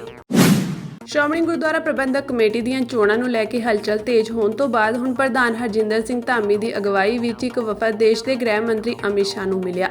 ਮੁਲਾਕਾਤ ਗ੍ਰਹਿ ਮੰਤਰੀ ਦੇ ਦਫ਼ਤਰ ਵਿੱਚ ਹੋਈ। ਵਫਦ ਨੇ ਗ੍ਰਹਿ ਮੰਤਰੀ ਨੂੰ ਮੰਗ ਪੱਤਰ ਸੌਂਪਿਆ ਹੈ। ਹਾਲਾਂਕਿ ਹੁਣ ਤੱਕ ਇਹ ਸਾਫ਼ ਨਹੀਂ ਹੋ ਸਕਿਆ ਹੈ ਕਿ ਕਿਹੜੇ ਮੁੱਦਿਆਂ ਤੇ ਗੱਲਬਾਤ ਹੋਈ ਹੈ, ਪਰ ਸ਼੍ਰੋਮਣੀ ਗੁਰਦੁਆਰਾ ਪ੍ਰਬੰਧਕ ਕਮੇਟੀ ਦੇ ਜਨਰਲ ਸਕੱਤਰ ਗੁਰਚਰਨ ਸਿੰਘ ਗਰੇਵਾਲ ਨੇ ਇੰਨਾ ਜ਼ਰੂਰ ਦੱਸਿਆ ਹੈ ਕਿ ਉਹਨਾਂ ਵੱਲੋਂ ਮੌਜੂਦਾ ਸ਼੍ਰੋਮਣੀ ਗੁਰਦੁਆਰਾ ਪ੍ਰਬੰਧਕ ਕਮੇਟੀ ਦੀਆਂ ਚੋਣਾਂ ਦੌਰਾਨ ਹਰਿਆਣਾ ਗੁਰਦੁਆਰਾ ਪ੍ਰਬੰਧਕ ਕਮੇਟੀ ਦੇ 8 ਹਲਕਿਆਂ ਦਾ ਮੁੱਦਾ ਚੁੱਕਿਆ ਗਿਆ ਹੈ। ਉੱਥੇ VOTING ਲਿਸਟ ਕਿਵੇਂ ਤਿਆਰ ਕੀਤੀ ਜਾਵੇਗੀ, ਇਸ ਬਾਰੇ ਗੱਲਬਾਤ ਹੋਈ ਹੈ। ਇਸ ਤੋਂ ਇਲਾਵਾ ਬੰਦੀ ਸਿੰਘਾਂ ਦਾ ਮੁੱਦਾ ਵੀ ਸਿੱਧਾ ਕੇਂਦਰ ਨਾਲ ਜੁੜਿਆ ਹੈ। ਉਸ ਮੁੱਦੇ ਤੇ ਕੇਂਦਰ ਨੂੰ ਜਲਦ ਤੋਂ ਜਲਦ ਫੈਸਲਾ ਲੈਣ ਦੀ ਅਪੀਲ ਕੀਤੀ ਗਈ ਹੈ। ਦੇਸ਼ ਦੇ ਹੋਰ ਗੁਰਦੁਆਰਿਆਂ ਦਾ ਕੰਟਰੋਲ ਸ਼੍ਰੋਮਣੀ ਗੁਰਦੁਆਰਾ ਪ੍ਰਬੰਧਕ ਕਮੇਟੀ ਅਧੀਨ ਕਰਨ ਦੀ ਵੀ ਮੰਗ ਰੱਖੀ ਗਈ ਹੈ। ਅਕਾਲੀ ਦਲ ਵਾਰ-ਵਾਰ ਸ਼੍ਰੋਮਣੀ ਗੁਰਦੁਆਰਾ ਪ੍ਰਬੰਧਕ ਐਕਟ ਵਿੱਚ ਸੋਧ ਕਰਕੇ ਆਲ ਇੰਡੀਆ ਗੁਰਦੁਆਰਾ ਐਕਟ ਬਣਾਉਣ ਦੀ ਮੰਗ ਕਰਦਾ ਰਿਹਾ ਹੈ। ਇਸ ਵੇਲੇ ਪੰਜਾਬ ਤੋਂ ਵੱਖ-ਵੱਖ ਤਖਤਾਂ ਤੇ ਸ਼੍ਰੋਮਣੀ ਗੁਰਦੁਆਰਾ ਪ੍ਰਬੰਧਕ ਕਮੇਟੀ ਦਾ ਕੰਟਰੋਲ ਨਹੀਂ ਹੈ। ਤਖਤ ਹਜ਼ੂਰ ਸਾਹਿਬ ਨੰਦੇੜ ਕਮੇਟੀ ਨੂੰ ਚਲਾਉਣ ਦੇ ਲਈ ਬੋਰਡ ਦਾ ਗਠਨ ਕੀਤਾ ਜਾਂਦਾ ਹੈ। ਬੋਰਡ ਦੇ ਮੈਂਬਰਾਂ ਦੀ ਨਿਯੁਕਤੀ ਮਹਾਰਾਸ਼ਟਰ ਸਰਕਾਰ ਵੱਲੋਂ ਕੀਤੀ ਜਾਂਦੀ ਹੈ। ਇਸ ਵਿੱਚ ਸ਼੍ਰੋਮਣੀ ਗੁਰਦੁਆਰਾ ਪ੍ਰਬੰਧਕ ਕਮੇਟੀ ਦਾ ਕੋਈ ਦਖਲ ਨਹੀਂ ਹੁੰਦਾ ਹੈ, ਜਦਕਿ ਤਖਤ ਸ੍ਰੀ ਪਟਨਾ ਸਾਹਿਬ ਵਿੱਚ ਵਕਤ ਤੋਂ ਕਮੇਟੀ ਇਤਿਹਾਸਕ ਗੁਰਧਾਮਾਂ ਦੀ ਸੰਭਾਲ ਕਰਦੀ ਹੈ। ਗੁਰਦੁਆਰਾ ਚੋਣ ਕਮਿਸ਼ਨ ਨੇ ਇੱਕ ਪਾਸੇ ਪ੍ਰਸ਼ਾਸਨ ਨੂੰ ਸ਼੍ਰੋਮਣੀ ਗੁਰਦੁਆਰਾ ਪ੍ਰਬੰਧਕ ਕਮੇਟੀ ਚੋਣਾਂ ਦੇ ਲਈ ਵੋਟਰ ਲਿਸਟ ਤਿਆਰ ਕਰਨ ਦੇ ਹੁਕਮ ਦੇ ਦਿੱਤੇ ਹਨ, ਤਾਂ ਦੂਜੇ ਪਾਸੇ ਬੀਬੀ ਜਗੀਰ ਕੌਰ ਵੀ ਹੁਣ ਖੁੱਲ੍ਹ ਕੇ ਸਾਹਮਣੇ ਆ ਗਏ ਹਨ। ਪਾਰਟੀ ਤੋਂ ਕੱਢਣ ਦੇ ਬਾਵਜੂਦ ਹੁਣ ਤੱਕ ਬੀਬੀ ਜਗੀਰ ਕੌਰ ਆਪਣੇ ਆਪ ਨੂੰ ਅਕਾਲੀ ਦਲ ਦਾ ਮੈਂਬਰ ਦੱਸ ਰਹੇ ਹਨ, ਪਰ ਹੁਣ ਉਹਨਾਂ ਨੇ ਆਪਣਾ ਵਕਤ ਤੋਂ ਫਰੰਟ ਬਣਾ ਲਿਆ ਹੈ। ਉਹਨਾਂ ਨੇ ਨਵੀਂ ਧਾਰਮਿਕ ਸੰਸਥਾ ਸ਼੍ਰੋਮਣੀ ਅਕਾਲੀ ਪੰਥ ਦੇ ਗਠਨ ਦਾ ਐਲਾਨ ਕਰ ਦਿੱਤਾ ਹੈ। ਕਪੂਰਥਲਾ ਵਿੱਚ ਕਸਬਾ ਬੇਗੋਵਾਲ ਵਿੱਚ ਸੰਤ ਪ੍ਰੇਮ ਸਿੰਘ ਮੁਰਾਲੇ ਦੇ 73ਵੇਂ 3 ਦਿਨੀ ਸਾਲਾਨਾ ਪ੍ਰੋਗਰਾਮ ਦੇ ਅਖੀਰਲੇ ਦਿਨ ਉਹਨਾਂ ਨੇ ਮੰਚ ਤੋਂ ਨਵੀਂ ਕਮੇਟੀ ਦਾ ਐਲਾਨ ਕਰ ਦਿੱਤਾ, ਜਿਸ ਨੂੰ ਸੰਗਤ ਨੇ ਜੈਕਾਰਿਆਂ ਨਾਲ ਹੁੰਗਾਰਾ ਦਿੱਤਾ।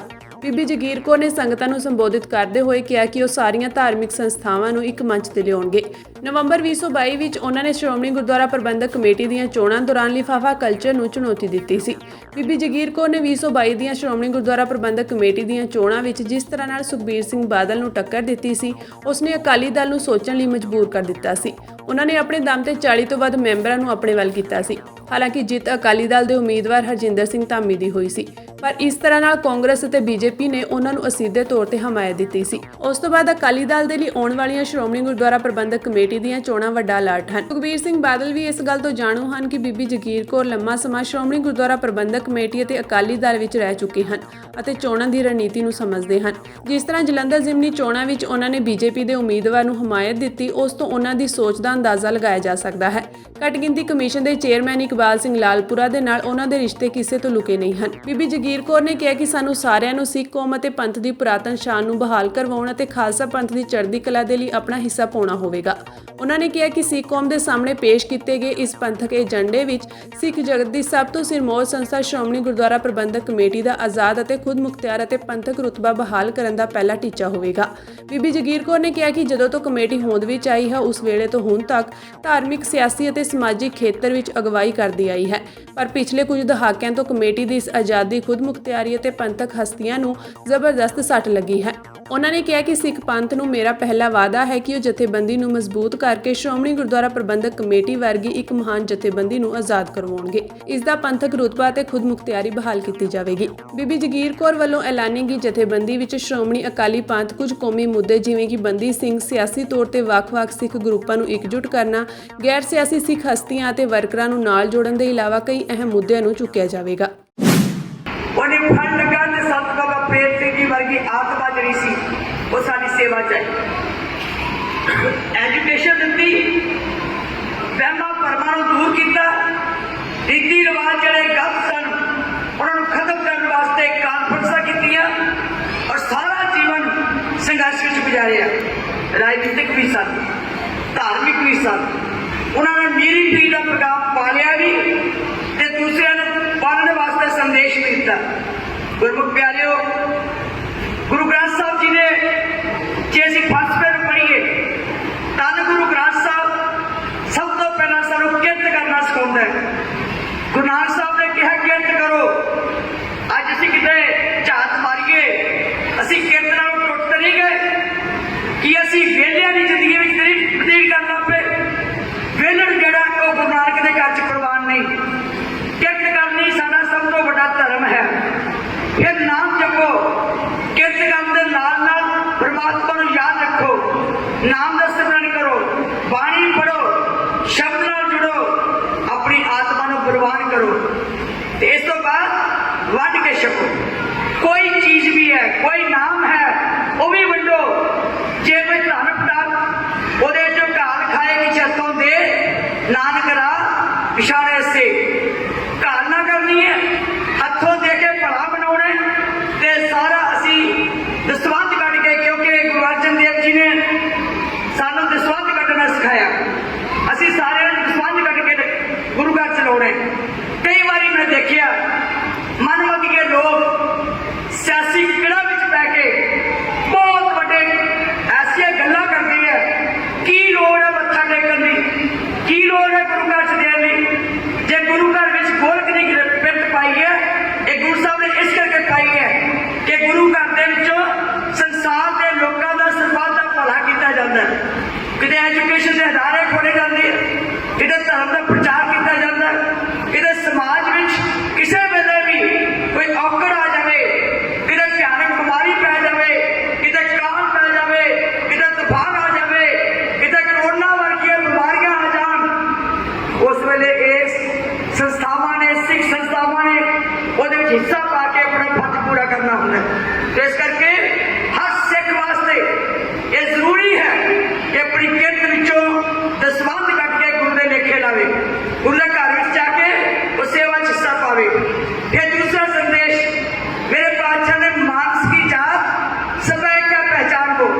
ਥੋੜਾ ਜਿਹਾ ਆਪਾਂ ਸੋਚੀਏ, ਕਿਤੇ ਅੱਜ ਅਸੀਂ ਇਸ ਤੋਂ ਖੁੱਜੇ ਤਾਂ ਨਹੀਂ, ਕਿਤੇ ਜਾਤਾਂ ਪਾਤਾਂ 'ਚ ਵੰਡੇ ਤਾਂ ਨਹੀਂ ਗਏ, ਕਿਤੇ ਊਚ ਨੀਚ ਦਾ ਭੇਦਭਾਵ ਜਿਹੜਾ ਸ਼੍ਰੋਮਣੀ ਅਕਾਲੀ ਦਲ ਦਾ ਇੱਕ ਬਹੁਤ ਵੱਡਾ ਟੀਚਾ ਸੀ ਉਹਨੇ ਪੂਰਾ ਕਰਨਾ ਸੀ, ਕਿਤੇ ਕਮਜ਼ੋਰ ਤਾਂ ਨਹੀਂ ਹੋਏ, ਕਿਤੇ ਅਸੀਂ ਵਹਿਮਾਂ 'ਚ ਪੈ ਕੇ ਜਾਂ ਜਾਤਾਂ ਪਾਤਾਂ 'ਚ ਪੈ ਕੇ ਊਚ ਨੀਚ ਦੇ ਭੇਦ ਵਿੱਚ ਫਸ ਕੇ ਅਸੀਂ ਸਮਾਜ ਨੂੰ ਗੰਦਲਾ ਤਾਂ ਨਹੀਂ ਕਰ ਦਿੱਤਾ, ਕਿਤੇ ਉਸ ਤੋਂ ਪਿੱਛੇ ਤਾਂ ਨਹੀਂ ਹੋ ਗਏ, ਬੇਮੁਖ ਤਾਂ ਨਹੀਂ ਹੋ ਗਏ।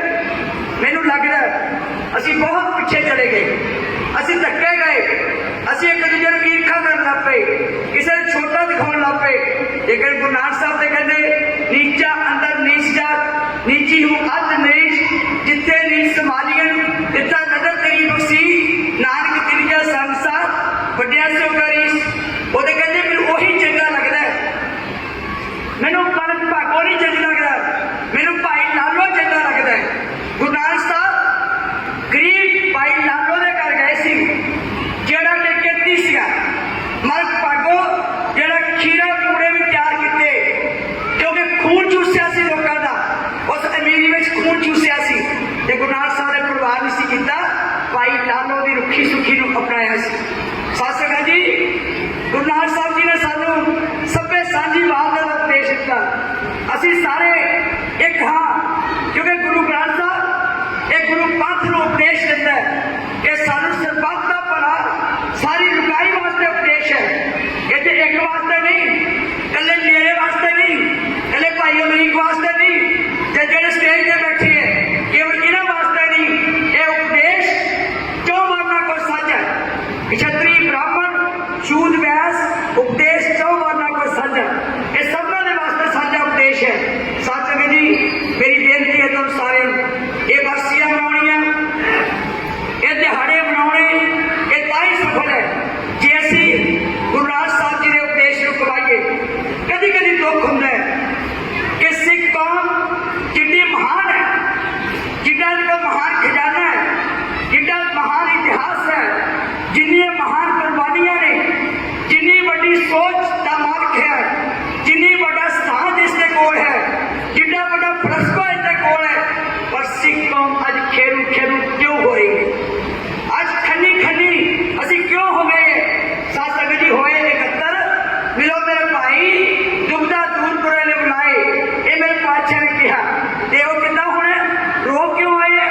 ਪਰਮੇਸ਼ਰ ਦਾ ਭੁੱਲਿਆ ਵਿਆਪਕ ਸਭਿਆ ਰੋਗ। ਅਸੀਂ ਇਹਨੂੰ ਛੱਡ ਦਿੱਤਾ ਤੇ ਗੁਰੂ ਨੇ ਸਾਡੇ ਕੋਲ ਸਿਰ ਤੋਂ ਹੱਥ ਚੱਕ ਦਿੱਤਾ।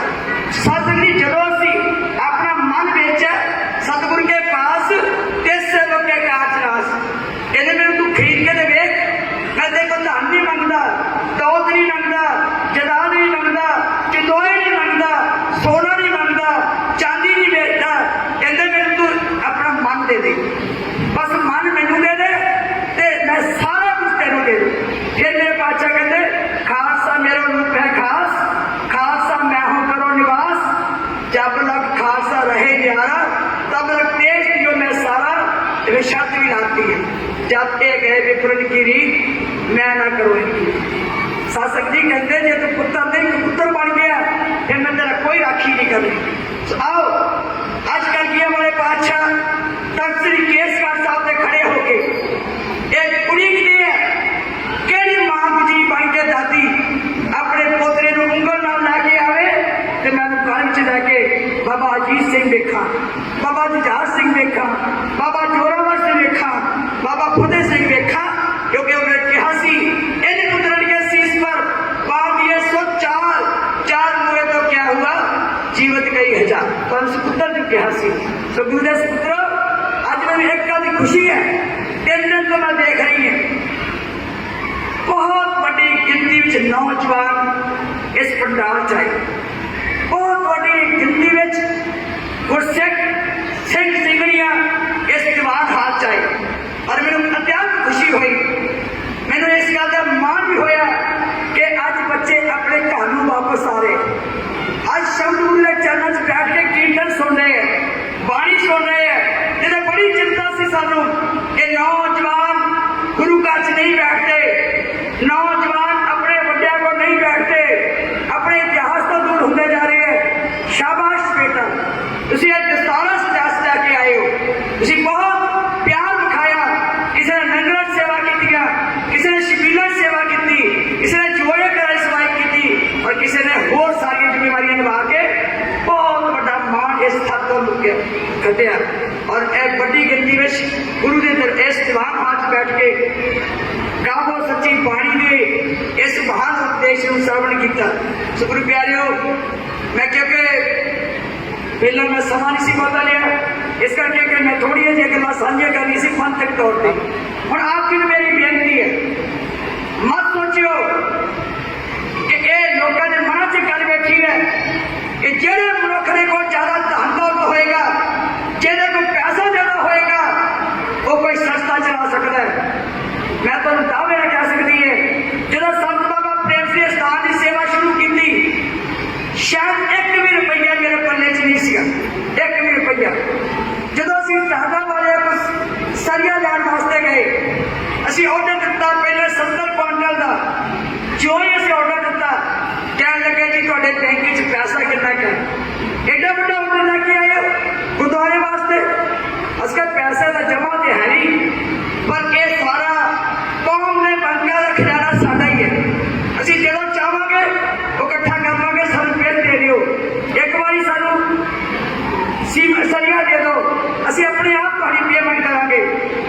ਸੰਗਤ ਜੀ, ਜਦੋਂ ਜੇਬ 'ਚ 1 ਰੁਪਈਆ ਨਹੀਂ ਸੀ, ਜਦੋਂ ਬੈਂਕ 'ਚ 1 ਦਮੜੀ ਨਹੀਂ ਸੀ, ਉਸ ਵੇਲੇ ਕਾਰ ਸ਼ੁਰੂ ਕੀਤਾ ਸੀ ਗੁਰਦੁਆਰਾ ਸਾਹਿਬ ਦਾ, ਦੀਵਾਨ ਹਾਲ ਦਾ।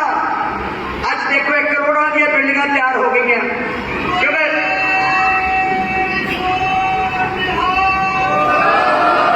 ਦੀਨ ਦਿਆਲ ਭਰੋਸੇ ਤੇਰੇ ਸਭ ਪਰਿਵਾਰ ਚੜਾਇਆ ਬੇੜੀ। ਸੱਚੇ ਪਾਤਸ਼ਾਹ ਦੇ ਤੁਸੀਂ ਆਸਰੇ ਤੁਰ ਪੋ ਸੱਚੇ ਪਾਤਸ਼ਾਹ, ਇਹ ਤੇਰੀ ਓਟ ਹੈ ਜੋ ਵੋਟ ਲੈ ਕੇ ਤੁਰ ਪੋ। ਮੈਂ ਦਾਅਵੇ ਨਾਲ ਕਹਿ ਸਕਦੀ ਸਾਧ ਸੰਗਤ ਜੀ, ਕਦੀ ਚੀਜ਼ ਤੁਹਾਡੇ ਪਿਆਰ ਚੁੰਮਣ ਤੋਂ ਬਿਨਾਂ ਨਹੀਂ ਰਹਿ ਸਕਦੀ। ਅੱਜ ਜਦੋਂ ਪੰਥ ਤੇ ਭੀੜ ਬਣੀ ਹੈ, ਜਿੱਥੇ ਸਾਰੀਆਂ ਸੀ ਰਾਜਨੀਤਿਕ ਪਾਰਟੀਆਂ ਖੇਰੂ ਹੋ ਰਹੀਆਂ, ਧਾਰਮਿਕ ਸੰਸਥਾਵਾਂ ਅੱਜ ਸਾਡੀਆਂ ਥੱਲੇ ਡਿੱਗ ਰਹੀਆਂ, ਉਸ ਵੇਲੇ ਚੀਜ਼ ਉੱਠੀ ਹੈ ਮਨ ਵਿੱਚ। ਬਹੁਤ ਸਾਰੇ ਵਿਦਵਾਨਾਂ ਨੇ ਸਲਾਹ ਕੀਤੀ, ਬਹੁਤ ਸਾਰੀਆਂ ਪ੍ਰਮੁੱਖ ਸ਼ਖਸੀਅਤਾਂ ਨੇ ਸਲਾਹ ਕੀਤੀ, ਬਹੁਤ ਸਾਰੇ ਸਤਿਕਾਰਯੋਗ ਸਾਹਿਤਕਾਰਾਂ ਨੇ ਸਲਾਹ ਕੀਤੀ, ਬਹੁਤ ਸਾਰੇ ਜਰਨਲਿਸਟਾਂ ਨੇ ਸਲਾਹ ਕੀਤੀ। ਇੱਕੋ ਸਲਾਹ ਆਈ, ਚੁੱਪ ਕਰਕੇ ਤੁਰ ਪੋ ਪੰਥ ਦਾ ਦਰਦ ਲੈ ਕੇ।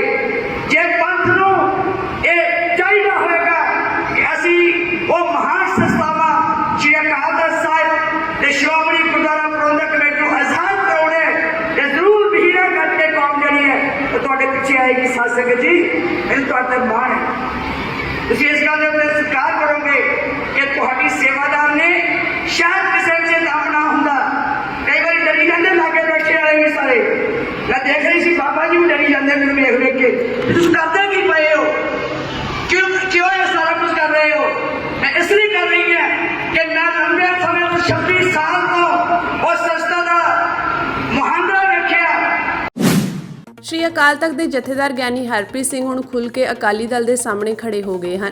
ਸੰਤ ਜਰਨੈਲ ਸਿੰਘ ਭਿੰਡਰਾਂਵਾਲਿਆਂ ਦੇ ਜਨਮ ਦਿਨ ਤੇ ਪ੍ਰੋਗਰਾਮ ਵਿੱਚ ਉਹਨਾਂ ਨੇ ਅਕਾਲੀ ਦਲ ਨੂੰ ਵੱਡੀ ਨਸੀਹਤ ਦਿੰਦੇ ਹੋਏ 50 ਸਾਲ ਪੁਰਾਣਾ ਪਾਰਟੀ ਦਾ ਏਜੰਡਾ ਯਾਦ ਕਰਵਾਇਆ।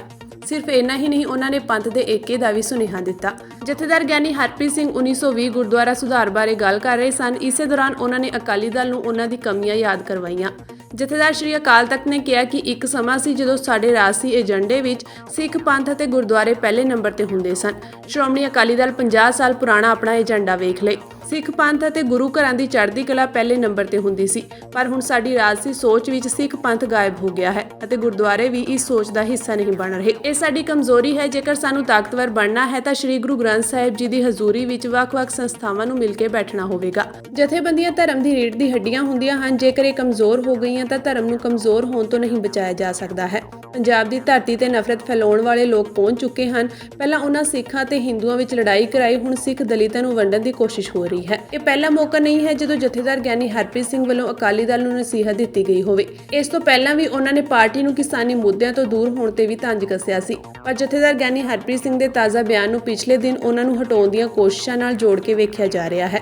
ਜਦੋਂ ਆਪ MP ਰਾਘਵ ਚੱਡਾ ਦੀ ਮੰਗਣੀ ਤੇ ਜਥੇਦਾਰ ਦੀ ਸ਼ਮੂਲੀਅਤ ਨੂੰ ਲੈ ਕੇ ਵਿਰਸਾ ਸਿੰਘ ਵਲਟੋਹਾ ਵਰਗੇ ਆਗੂਆਂ ਨੇ ਜਥੇਦਾਰ ਗਿਆਨੀ ਹਰਪ੍ਰੀਤ ਸਿੰਘ ਤੇ ਸਵਾਲ ਚੁੱਕੇ ਸਨ ਅਤੇ ਜਥੇਦਾਰ ਸਾਹਿਬ ਨੂੰ ਹਟਾਉਣ ਦੀਆਂ ਚਰਚਾਵਾਂ ਸ਼ੁਰੂ ਹੋ ਗਈਆਂ ਸਨ।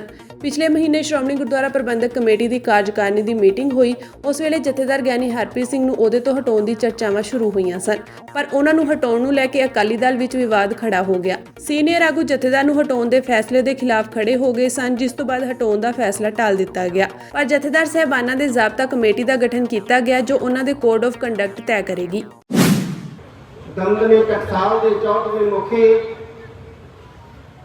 ਸੰਤ ਬਾਬਾ ਜਰਨੈਲ ਸਿੰਘ ਜੀ ਭਿੰਡਰਾਂਵਾਲਿਆਂ ਦੇ ਜਨਮ ਦਿਹਾੜੇ ਨੂੰ ਸਮਰਪਿਤ ਹੋ ਰਹੇ ਗੁਰਮਤਿ ਸਮਾਗਮ ਦੇ ਵਿੱਚ ਹਾਜ਼ਰੀਆਂ ਭਰ ਰਹੇ ਹਾਂ। ਵੱਡੀ ਗਿਣਤੀ ਦੇ ਵਿੱਚ ਅੱਜ ਇਸ ਅਸਥਾਨ ਦੇ ਉੱਤੇ ਆਪ ਜੀ ਦੀ ਹਾਜ਼ਰੀ ਇਹ ਸਾਬਤ ਕਰਦੀ ਹੈ ਕਿ ਆਪ ਜੀ ਦੇ ਮਨਾਂ ਦੇ ਵਿੱਚ ਉਹਨਾਂ ਮਹਾਂਪੁਰਖਾਂ ਦਾ ਪਿਆਰ ਸਤਿਕਾਰ ਹੈ, ਔਰ ਇਹ ਵੀ ਸਾਬਤ ਕਰਦੀ ਹੈ ਕਿ ਮਾਨਯੋਗ ਸਿੰਘ ਸਾਹਿਬ ਭਾਈ ਜਸਵੀਰ ਸਿੰਘ ਜੀ ਰੋਡੇ ਸਾਬਕਾ ਜਥੇਦਾਰ ਸ੍ਰੀ ਅਕਾਲ ਤਖ਼ਤ ਸਾਹਿਬ ਅੱਜ ਪੂਰੀ ਦੁਨੀਆ ਦੇ ਵਿੱਚ ਉਹ ਤਾਕਤਵਰ ਕੌਮ ਵਜੋਂ ਵਿਚਰ ਰਹੇ। ਸਾਡੇ ਗੁਰੂ ਸਾਹਿਬਾਨ ਜਿਨ੍ਹਾਂ ਨੂੰ ਇਸ ਗੱਲ ਦਾ ਇਲਮ ਸੀ, ਦੂਰ ਅੰਦੇਸ਼ ਸੀ ਕਿ ਕੌਮਾਂ ਨੂੰ ਇਤਿਹਾਸ ਜਿੰਦਾ ਰੱਖਦਾ ਹੈ, ਇਸ ਕਰਕੇ ਕੌਮਾਂ ਦਾ ਇਤਿਹਾਸ ਨਾਲ ਜੁੜੇ ਰਹਿਣਾ ਬਹੁਤ ਜ਼ਰੂਰੀ ਹੁੰਦਾ ਹੈ। ਸਾਡੀ ਮਰਿਆਦਾ ਦੇ ਵਿੱਚ ਇਹ ਉਲੇਖ ਹੋ ਗਿਆ, ਗੁਰੂ ਸਾਹਿਬਾਨ ਦਾ ਇਹ ਉਪਦੇਸ਼ ਹੋ ਗਿਆ ਕਿ ਹਰ ਗੁਰਦੁਆਰੇ ਦੇ ਵਿੱਚ ਜਿੱਥੇ ਅੰਮ੍ਰਿਤ ਵੇਲੇ ਗੁਰਬਾਣੀ ਦੀ ਕਥਾ ਹੋਣੀ, ਉੱਥੇ ਸੰਧਿਆ ਸਮੇਂ ਸਿੱਖ ਇਤਿਹਾਸ ਦੇ ਗ੍ਰੰਥਾਂ ਦੀ ਕਥਾ ਹੋਣੀ, ਸਿੱਖ ਇਤਿਹਾਸ ਦੇ ਗ੍ਰੰਥਾਂ ਦੀ ਕਥਾ ਹੋਣੀ। ਤੇ ਵੱਡੀ ਗਿਣਤੀ ਦੇ ਵਿੱਚ ਸਿੱਖ ਸੰਗਤਾਂ ਸੰਧਿਆ ਵੇਲੇ ਗੁਰਦੁਆਰਾ ਸਾਹਿਬਾਨ ਦੇ ਵਿੱਚ ਹੋ ਰਹੀ ਸਿੱਖ ਇਤਿਹਾਸ ਦੀ ਕਥਾ ਨੂੰ ਸੁਣਨ ਪਹੁੰਚਦੀਆਂ, ਅੱਜ ਵੀ ਕਈ ਜਗ੍ਹਾ ਪਹੁੰਚਦੀਆਂ। ਪਰ ਸਾਨੂੰ ਇਤਿਹਾਸ ਦੇ ਨਾਲੋਂ ਤੋੜਨ ਵਾਸਤੇ ਐਸੀਆਂ ਚਾਲਾਂ ਚੱਲੀਆਂ ਗਈਆਂ। ਕਈ ਜਗ੍ਹਾ ਖਾਸ ਤੌਰ ਦੇ ਉੱਤੇ ਵਿਦੇਸ਼ਾਂ ਦੀ ਧਰਤੀ ਦੇ ਉੱਤੇ ਕੁਝ ਗੁਰਦੁਆਰਿਆਂ ਨੇ ਆਪਣੇ ਅਸਥਾਨਾਂ ਤੋਂ ਇਤਿਹਾਸ ਦੀ ਕਥਾ ਬੰਦ ਕਰ ਦਿੱਤੀ।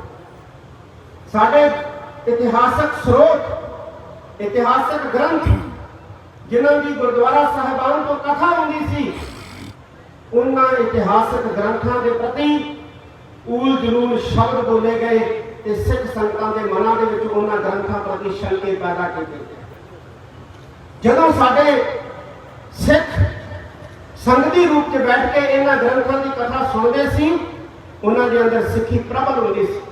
ਅੰਮ੍ਰਿਤ ਵੇਲੇ ਗੁਰਬਾਣੀ ਨਾਲ ਜੁੜਦੇ, ਸ਼ਾਮ ਨੂੰ ਇਤਿਹਾਸ ਨਾਲ ਜੁੜਦੇ। ਮੈਂ ਇਤਿਹਾਸ ਦੀ ਉਹ ਘਟਨਾ ਤੁਹਾਡੇ ਨਾਲ ਸਾਂਝੀ ਕਰਨਾ ਚਾਹੁੰਦਾ। ਜਦੋਂ 1839 ਦੇ ਵਿੱਚ ਸ਼ੇਰੇ ਪੰਜਾਬ ਮਹਾਰਾਜਾ ਰਣਜੀਤ ਸਿੰਘ ਦੀ ਮੌਤ ਹੋ ਗਈ, 10 ਸਾਲਾਂ ਦੇ ਵਿੱਚ 1849 ਦੇ ਵਿੱਚ ਪੰਜਾਬ ਨੂੰ ਅੰਗਰੇਜ਼ਾਂ ਨੇ ਆਪਣੇ ਕਬਜ਼ੇ ਦੇ ਵਿੱਚ ਕਰ ਲਿਆ ਤੇ ਉਸ ਵਕਤ ਸਿੱਖ ਜਿਹੜੇ ਸੀ ਬੇਚੈਨ ਹੋ ਗਏ, ਬੇਚੈਨ ਹੋ ਗਏ।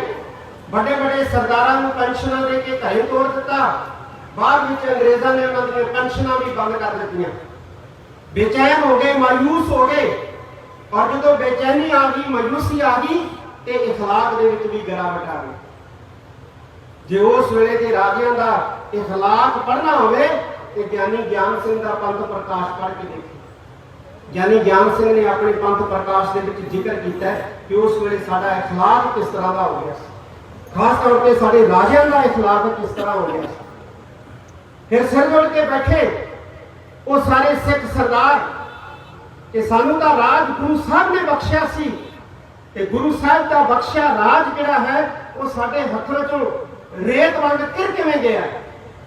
ਤੇ ਫਿਰ ਕਿਸੇ ਸਿਆਣਿਆਂ ਨੇ ਆਖਿਆ ਕਿ ਇਹ ਰਾਜ ਤੁਹਾਡਾ ਜਿਹੜਾ ਗੁਰੂ ਸਾਹਿਬ ਨੇ ਬਖਸ਼ਿਆ ਸੀ, ਇਹ ਇਸ ਕਰਕੇ ਤੁਹਾਡੀ ਝੋਲੀ ਚੋਂ ਡਿੱਗ ਪਿਆ ਕਿਉਂਕਿ ਤੁਹਾਡੀ ਝੋਲੀ ਸਿੱਖੀ ਤੋਂ ਮਹਿਰੂਮ ਹੋ ਗਈ।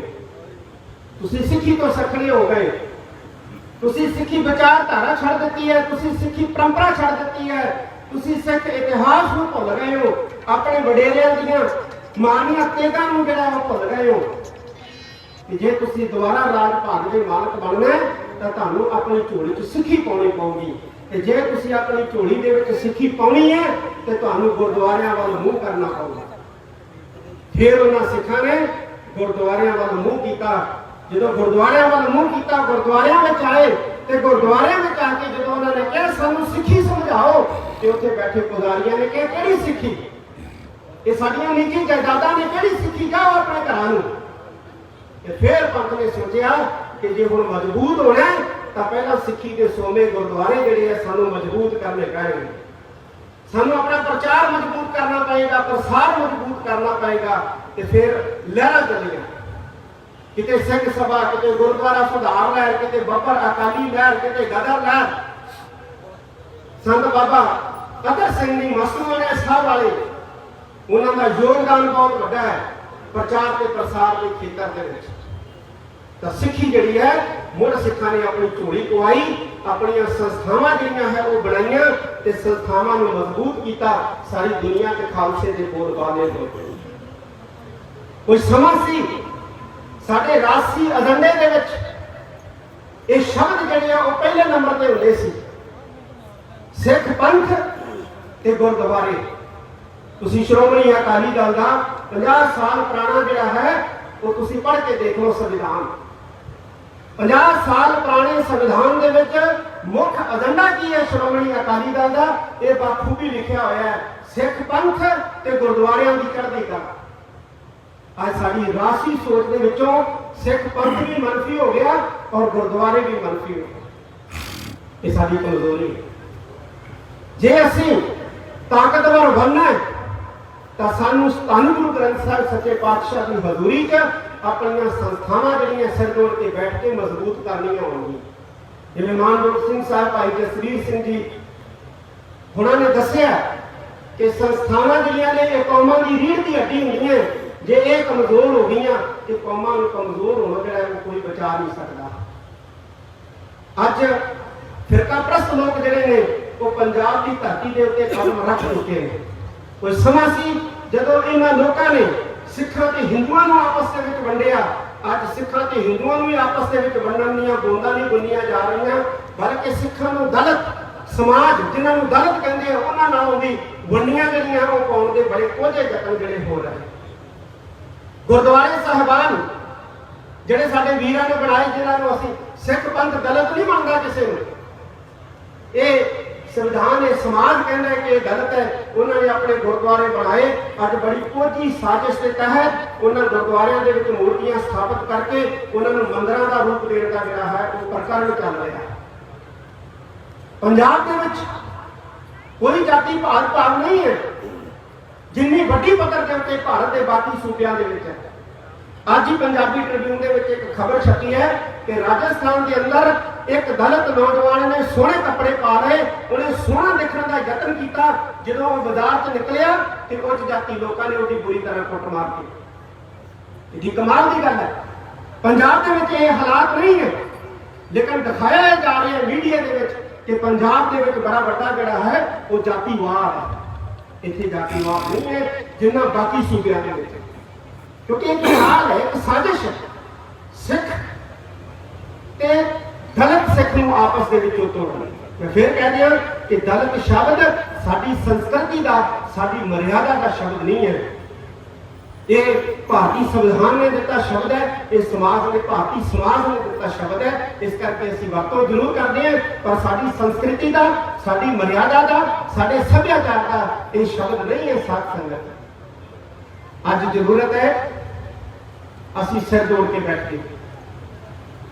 ਇਹ ਧਾਰਨਾ ਬਣ ਚੁੱਕੀ ਹੈ, ਨੈਰੇਟਿਵ ਸਿਰਜਿਆ ਜਾ ਚੁੱਕਿਆ ਕਿ ਪੰਜਾਬ ਦੇ ਵਿੱਚੋਂ ਵੱਡੀ ਗਿਣਤੀ ਦੇ ਵਿੱਚੋਂ ਸਿੱਖ ਨੌਜਵਾਨ ਪਲਾਇਨ ਕਰ ਗਏ ਨੇ ਵਿਦੇਸ਼ਾਂ ਨੂੰ। ਠੀਕ ਹੈ, ਕਰ ਗਏ ਨੇ, ਬਹੁਤ ਵੱਡੀ ਗਿਣਤੀ ਦੇ ਵਿੱਚ ਪੰਜਾਬ ਦੇ ਵਿੱਚੋਂ ਵਿਦੇਸ਼ਾਂ ਨੂੰ ਪਲਾਇਨ ਕਰ ਗਏ ਆ ਨੌਜਵਾਨ। ਪਰ ਜਿੰਨੇ ਪੰਜਾਬ ਦੇ ਵਿੱਚ ਵਿਦੇਸ਼ਾਂ ਨੂੰ ਗਏ ਆ ਨੌਜਵਾਨ, ਉਹਨੇ ਗੁਜਰਾਤ ਦੇ ਵਿੱਚੋਂ ਵੀ ਗਏ ਆ, ਹਰਿਆਣਾ ਦੇ ਵਿੱਚੋਂ ਵੀ ਜਾ ਰਹੇ ਆ, ਉਹਨੇ ਯੂਪੀ ਦੇ ਵਿੱਚੋਂ ਵੀ ਜਾ ਰਹੇ ਆ। ਫਿਰ ਇੱਕ ਨੈਰੇਟਿਵ ਸਿਰਜਿਆ ਜਾ ਰਿਹਾ ਹੈ ਕਿ ਸਾਰਾ ਪੰਜਾਬ ਜਿਹੜਾ ਹੈ ਉੱਠ ਕੇ ਬਾਹਰ ਚਲਾ ਗਿਆ। ਇਹ ਇਸ ਲਈ ਸਿਰਜਿਆ ਜਾ ਰਿਹਾ ਹੈ ਤਾਂ ਕਿ ਸਾਡੇ ਮਨਾਂ ਦੇ ਵਿੱਚ ਇਹ ਗੱਲ ਬਿਠਾਈ ਜਾ ਸਕੇ ਕਿ ਸਿੱਖ ਪੰਜਾਬ ਦੇ ਵਿੱਚ ਹੁਣ ਮਿਨੋਰਟੀ ਰਹਿ ਗਏ ਨੇ, ਘੱਟ ਗਿਣਤੀ ਰਹਿ ਗਏ ਨੇ। ਇਹਨਾਂ ਦੀ ਹੁਣ ਚਿੰਤਾ ਕਰਨ ਦੀ ਲੋੜ ਨਹੀਂ ਤੇ ਨਾ ਹੀ ਇਹਨਾਂ ਦੀਆਂ ਮੰਗਾਂ ਵੱਲ ਧਿਆਨ ਦੇਣ ਦੀ ਲੋੜ। ਸ਼ਾਇਦ ਇਹੋ ਕਾਰਨ ਹੈ ਕਿ ਬੰਦੀ ਸਿੰਘਾਂ ਦੀ ਮੰਗ ਜਿਹੜੀ ਹੈ ਅਸੀਂ ਲੰਮੇ ਸਮੇਂ ਤੋਂ ਮੰਗ ਰਹੇ ਹਾਂ, ਉਹਨਾਂ ਦੀ ਰਿਹਾਈ ਦੀ, ਉਹ ਸੁਣੀ ਨਹੀਂ ਜਾ ਰਹੀ। ਉਹਨਾਂ ਨੂੰ ਹੁਣ ਲੱਗਦਾ ਹੈ ਕਿ ਸਿੱਖ ਜਿਹੜੇ ਨੇ ਉਹ ਬਹੁਤ ਘੱਟ ਗਿਣਤੀ 'ਚ ਹੋ ਗਏ ਨੇ। ਇਸ ਕਰਕੇ ਹੁਣ ਇਹਨਾਂ ਦੇ ਬਲਬੂਤੇ ਦੇ ਉੱਤੇ ਕੱਲਿਆਂ ਸਰਕਾਰ ਜਿਹੜੀ ਹੈ ਪੰਜਾਬ ਦੇ ਵਿੱਚ ਬਣਾਉਣੀ ਮੁਸ਼ਕਲ ਹੈ ਤੇ ਇਹਨਾਂ ਦੀਆਂ ਮੰਗਾਂ ਵੱਲ ਤਵੱਜੋ ਦੇਣ ਦੀ ਜ਼ਰੂਰਤ ਨਹੀਂ ਹੈ। ਅਸੀਂ ਇਸ ਨੈਰੇਟਿਵ ਨੂੰ ਤੋੜਨਾ ਹੈ, ਸਾਧ ਸੰਗਤ ਜੀ, ਇਸ ਵਰਤਾਂਤ ਨੂੰ ਤੋੜਨਾ। ਇਹਨਾਂ ਨੂੰ ਦੱਸਣਾ ਹੈ ਕਿ ਜੇ ਪੰਜਾਬ ਦੀ ਧਰਤੀ ਦੇ ਉੱਤੇ ਸਿੱਖ 2% ਵੀ ਰਹਿ ਗਏ ਤਾਂ ਵੀ ਅਸੀਂ ਤੁਹਾਡੇ ਤੇ ਭਾਰੂ ਪਾਵਾਂਗੇ, ਫਿਕਰ ਨਾ ਕਰਿਓ ਜੀ।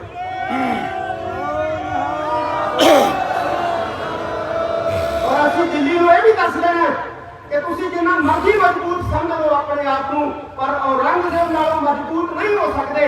ਜੇ ਔਰੰਗਜ਼ੇਬ ਅਸੀਂ ਝੁਕਾਇਆ ਤੇ ਫਿਰ ਤੁਹਾਨੂੰ ਵੀ ਝੁਕਾਉਣ ਦੀ ਜਿਹੜੀ ਆ ਉਹ ਸਮਰੱਥਾ ਰੱਖਦੇ।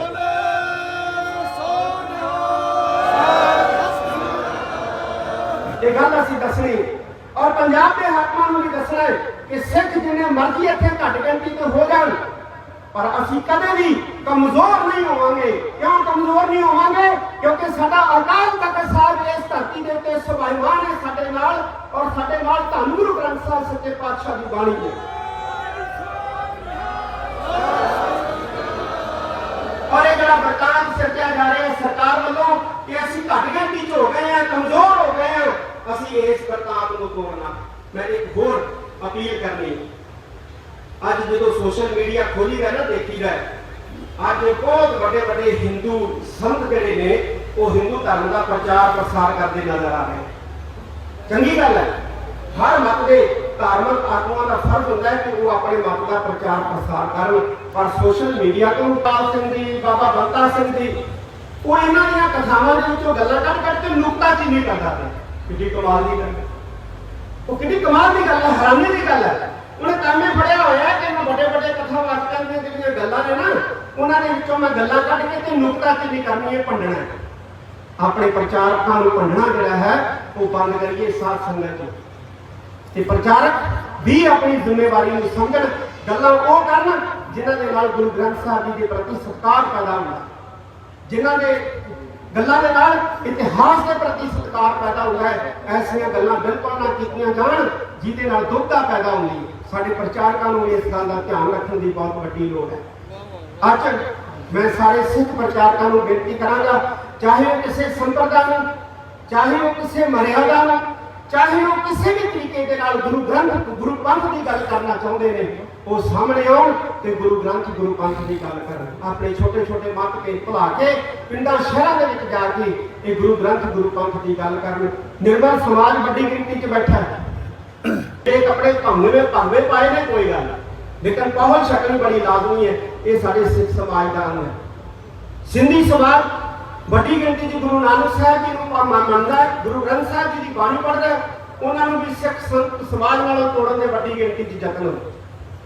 ਅਸੀਂ ਉਸ ਨੈਰੇਟਿਵ ਨੂੰ ਤੋੜਨ ਦਾ ਯਤਨ ਕੀਤਾ। 2 ਸਮਾਗਮ ਕਰਾਏ, ਇੱਕ ਰਾਜਸਥਾਨ ਦੇ ਵਿੱਚ ਗੰਗਾਨਗਰ ਦੇ ਵਿੱਚ, ਇੱਕ ਇੰਦੌਰ ਦੇ ਵਿੱਚ ਸਿੰਧੀ ਸਿੱਖ ਸੰਮੇਲਨ ਕਰਵਾਏ, ਜਿਹਦੇ ਵਿੱਚ ਅਸੀਂ ਸਿੰਧੀ ਸਿੱਖਾਂ ਨੂੰ ਸਮਝਾਇਆ ਕਿ 400-500 ਸਾਲ ਤੋਂ ਤੁਸੀਂ ਸਿੱਖ ਸਮਾਜ ਦੇ ਨਾਲ ਜੁੜੇ ਹੋ, ਤੁਸੀਂ ਗੁਰੂ ਗ੍ਰੰਥ ਸਾਹਿਬ ਜੀ ਨਾਲ ਜੁੜੇ ਹੋ, ਤੁਹਾਨੂੰ ਕੋਈ ਗੁਰੂ ਗ੍ਰੰਥ ਸਾਹਿਬ ਜੀ ਨਾਲ ਤੋੜ ਨਹੀਂ ਸਕਦਾ। ਤੇ ਜਿਹੜਾ ਤੋੜਦਾ ਹੈ ਉਸ ਵਰਗਾ ਜਿਹੜਾ ਹੈ ਉਹ ਨੀਚਤਾ ਭਰਿਆ ਕਾਰਜ ਕੋਈ ਹੋਰ ਹੋ ਹੀ ਨਹੀਂ ਸਕਦਾ। ਸਾਧ ਸੰਗਤ ਜੀ, ਅੰਤ ਦੇ ਵਿੱਚ ਮਾਨਯੋਗ ਸਿੰਘ ਸਾਹਿਬ ਨੇ ਇੱਕ ਅਪੀਲ ਕੀਤੀ ਹੈ। ਮੈਂ ਉਸੇ ਤੇ ਮੋਹਰ ਲਾਉਣਾ ਕਿ ਅਸੀਂ, ਜਿਵੇਂ ਇਹਨਾਂ ਨੇ ਇੱਕ ਸ਼ਬਦ ਬੋਲਿਆ ਸੀ ਨਾ ਕਿ ਇੱਕ ਸਮਾਂ ਐਸਾ ਆਇਆ ਜਦੋਂ ਘਰ ਦੀ ਸਫਾਈ ਦੇ ਨਾਂ ਦੇ ਉੱਤੇ ਸਾਡੇ ਆਪਣਿਆਂ ਨੇ ਆਪਣਿਆਂ ਨੂੰ ਮਾਰਿਆ। ਮੈਂ ਅੱਜ ਇਹ ਅਪੀਲ ਕਰਦਾ ਕਿ ਅਸੀਂ ਆਪਣਿਆਂ ਨੂੰ ਜੋੜਨ ਦੀ ਜਿਹੜੀ ਹੈ ਉਹ ਮੁਹਿੰਮ ਸ਼ੁਰੂ ਕਰੀਏ। ਕਿਹੜੇ ਆਪਣਿਆਂ ਨੂੰ? ਉਹ ਆਪਣੇ ਜਿਹੜੇ ਭੁਲੇਖੇ ਦੇ ਵਿੱਚ ਟੁੱਟ ਕੇ ਸਾਡੇ ਕੋਲ ਪਾਸੇ ਜਾ ਚੁੱਕੇ ਨੇ, ਜਿਹੜੇ ਸਾਬਤ ਸੂਰਤ ਨਹੀਂ ਰਹਿ ਗਏ, ਜਿਨ੍ਹਾਂ ਨੇ ਦਸਤਾਰਾਂ ਦਾ ਤਿਆਗ ਕਰ ਦਿੱਤਾ ਹੈ, ਜਿਨ੍ਹਾਂ ਨੇ ਨਸ਼ਿਆਂ ਨੂੰ ਆਪਣਾ ਹਿੱਸਾ ਬਣਾ ਲਿਆ ਹੈ। ਅਸੀਂ ਪਿੰਡ ਜਾ ਕੇ ਹਰ ਅੰਮ੍ਰਿਤਧਾਰੀ ਸਿੱਖ ਅੱਜ ਗੁਰੂ ਦਾ ਪ੍ਰਚਾਰਕ ਬਣ ਗਏ ਔਰ ਉਹ ਘੱਟੋ ਘੱਟ ਆਪਣੀ ਜ਼ਿੰਦਗੀ ਦੇ ਵਿੱਚ 5 ਨਾਲ ਦੇ ਜਿਹੜੇ ਉਹਨਾਂ ਦੇ ਐਸੇ ਸਰਕਲ ਦੇ ਵਿੱਚ ਆਉਂਦੇ ਪ੍ਰਾਣੀ ਹੈ ਨਾ, ਉਹਨਾਂ ਨੂੰ ਸਿੱਖ ਬਣਾਉਣ ਦਾ ਜਿਹੜਾ ਹੈ ਉਹ ਕੰਮ ਕਰੇ। ਕੋਈ ਨਸ਼ਾ ਛੜਾਏਗਾ, ਕੋਈ ਸਾਬਤ ਸੂਰਤ ਕਰਵਾਏਗਾ, ਕੋਈ ਦਸਤਾਰਧਾਰੀ ਕਰਵਾਏਗਾ, ਅਸੀਂ ਉਹਨਾਂ ਦਾ ਮਾਣ ਸਨਮਾਨ ਜਿਹੜਾ ਹੈ ਉਹ ਸ੍ਰੀ ਅਕਾਲ ਤਖਤ ਸਾਹਿਬ ਤੋਂ ਕਰਾਂਗੇ। ਬੋਲੇ ਸੋ ਨਿਹਾਲ। ਪਿੰਡ ਪਸਰ ਜਾਈਏ, ਪਿੰਡ ਪ੍ਰਚਾਰ ਕਰੀਏ। ਵਿਦੇਸ਼ੀ ਸਿੱਖ ਬੈਠੇ ਨੇ ਅੱਜ ਇਸ ਮੰਚ ਤੋਂ, ਇਹ ਵੀ ਸਾਡੇ ਨਾਲ ਹੈ, ਇਹਨਾਂ ਦਾ ਵੀ ਅਸੀਂ ਸਹਿਯੋਗ ਲਾਵਾਂਗੇ। ਸਾਡੇ ਜਿਹੜੇ ਉਹ ਪਰਿਵਾਰ ਜਿਹੜੇ ਹੋਰਨਾਂ ਧਰਮਾਂ ਹੋਰਨਾਂ ਮਤਾਂ ਵੱਲ ਜਾ ਰਹੇ ਨੇ, ਉਹਨਾਂ ਨੂੰ ਵੀ ਸਾਧ ਸੰਗਤ ਜੀ ਅਸੀਂ ਮੋੜਨ ਦਾ ਯਤਨ ਕਰੀਏ। ਅੱਜ ਦੇ ਇਸ ਇਕੱਠ ਦੇ ਵਿੱਚ ਬਸ ਇੱਕੋ ਹੀ ਆਪਾਂ ਨੇ ਕੰਮ ਕਰਨ ਦਾ ਪਰਨ ਲੈਣਾ, ਉਹ ਹੈ ਸਿੱਖੀ ਦਾ ਪ੍ਰਚਾਰ, ਸਿੱਖੀ ਦਾ ਪ੍ਰਚਾਰ, ਸਿੱਖੀ ਦਾ ਪ੍ਰਚਾਰ, ਖੰਡੇ ਬਾਟੀ ਦੀ ਪਹੁੰਚ ਛੁਪਾਉਣੀ ਔਰ ਦਸਤਾਰਧਾਰੀ ਜਿਹੜਾ ਹੈ ਉਹ ਪੰਜਾਬ ਬਣਾਉਣਾ। ਸਿੱਖ ਜਥੇਬੰਦੀ ਦਲ ਖਾਲਸਾ ਦਾ ਫੇਸਬੁੱਕ ਖਾਤਾ ਬੰਦ ਕਰ ਦਿੱਤਾ ਗਿਆ ਹੈ। ਦਲ ਖਾਲਸਾ ਦੇ ਸਕੱਤਰ ਭਾਈ ਕੰਵਰਪਾਲ ਸਿੰਘ ਦਾ ਕਹਿਣਾ ਹੈ ਕਿ ਘੱਲੂਘਾਰਾ ਦੇ ਸਬੰਧ ਵਿੱਚ ਪ੍ਰੋਗਰਾਮਾਂ ਦੇ ਮੱਦੇਨਜ਼ਰ ਭਾਰਤ ਸਰਕਾਰ ਵੱਲੋਂ ਇਹ ਸਭ ਕੀਤਾ ਗਿਆ ਹੈ ਤਾਂ ਜੋ ਸਿੱਖਾਂ ਨੂੰ ਇਕਜੁੱਟ ਹੋਣ ਤੋਂ ਰੋਕਿਆ ਜਾ ਸਕੇ ਅਤੇ ਉਹਨਾਂ ਦੀ ਆਵਾਜ਼ ਨੂੰ ਦਬਾਇਆ ਜਾ ਸਕੇ। ਦਰਅਸਲ ਦਲ ਖਾਲਸਾ ਵੱਲੋਂ ਜੂਨ 84 ਦੇ ਸਿੱਖ ਕਤਲੇਆਮ ਦੇ ਵਿਰੋਧ ਵਿੱਚ ਆਵਾਜ਼ ਉਠਾਉਂਦਿਆਂ 5 ਜੂਨ ਨੂੰ ਮਾਰਚ ਕੱਢਣ ਅਤੇ 6 ਜੂਨ ਨੂੰ ਅੰਮ੍ਰਿਤਸਰ ਬੰਦ ਰੱਖਣ ਦਾ ਸੱਦਾ ਦਿੱਤਾ ਗਿਆ ਸੀ। ਅਮਰੀਕਾ ਦੇ ਰਾਸ਼ਟਰਪਤੀ ਦੀ ਦੌੜ ਵਿੱਚ ਸ਼ਾਮਲ ਨਿੱਕੀ ਹੈਲੇ ਨੇ ਟਵੀਟ ਕਰਕੇ ਲਿਖਿਆ ਹੈ ਕਿ ਜੇਕਰ ਅਸੀਂ ਵਾਤਾਵਰਣ ਨੂੰ ਬਚਾਉਣ ਲਈ ਗੰਭੀਰ ਹਾਂ ਤਾਂ ਸਾਨੂੰ ਭਾਰਤ ਅਤੇ ਚੀਨ ਨੂੰ ਰੋਕਣਾ ਪਵੇਗਾ, ਜੋ ਵਾਤਾਵਰਣ ਨੂੰ ਸਭ ਤੋਂ ਵੱਧ ਪਲੀਤ ਕਰ ਰਹੇ ਹਨ। ਨਿੱਕੀ ਹੈਲੇ ਸਿੱਖ ਪਰਿਵਾਰ ਦੀ ਧੀ ਹੈ। 2011 ਤੋਂ 2017 ਤੱਕ ਉਹ ਸਾਊਥ ਕੈਰੋਲੀਨਾ ਸੂਬੇ ਦੇ ਗਵਰਨਰ ਰਹੇ। ਫਿਰ ਬਤੌਰ ਰਿਪਬਲਿਕਨ ਪਾਰਟੀ ਮੈਂਬਰ ਉਹ 2 ਸਾਲਾਂ ਲਈ ਯੂਨਾਈਟਿਡ ਨੇਸ਼ਨ ਵਿੱਚ ਅਮਰੀਕਾ ਦੇ ਅੰਬੈਸਡਰ ਰਹੇ। ਉਹ ਅਮਰੀਕਾ ਦੇ ਪ੍ਰੈਜ਼ੀਡੈਂਸ਼ੀਅਲ ਕੈਬਨਿਟ ਦਾ ਹਿੱਸਾ ਵੀ ਰਹੇ ਹਨ।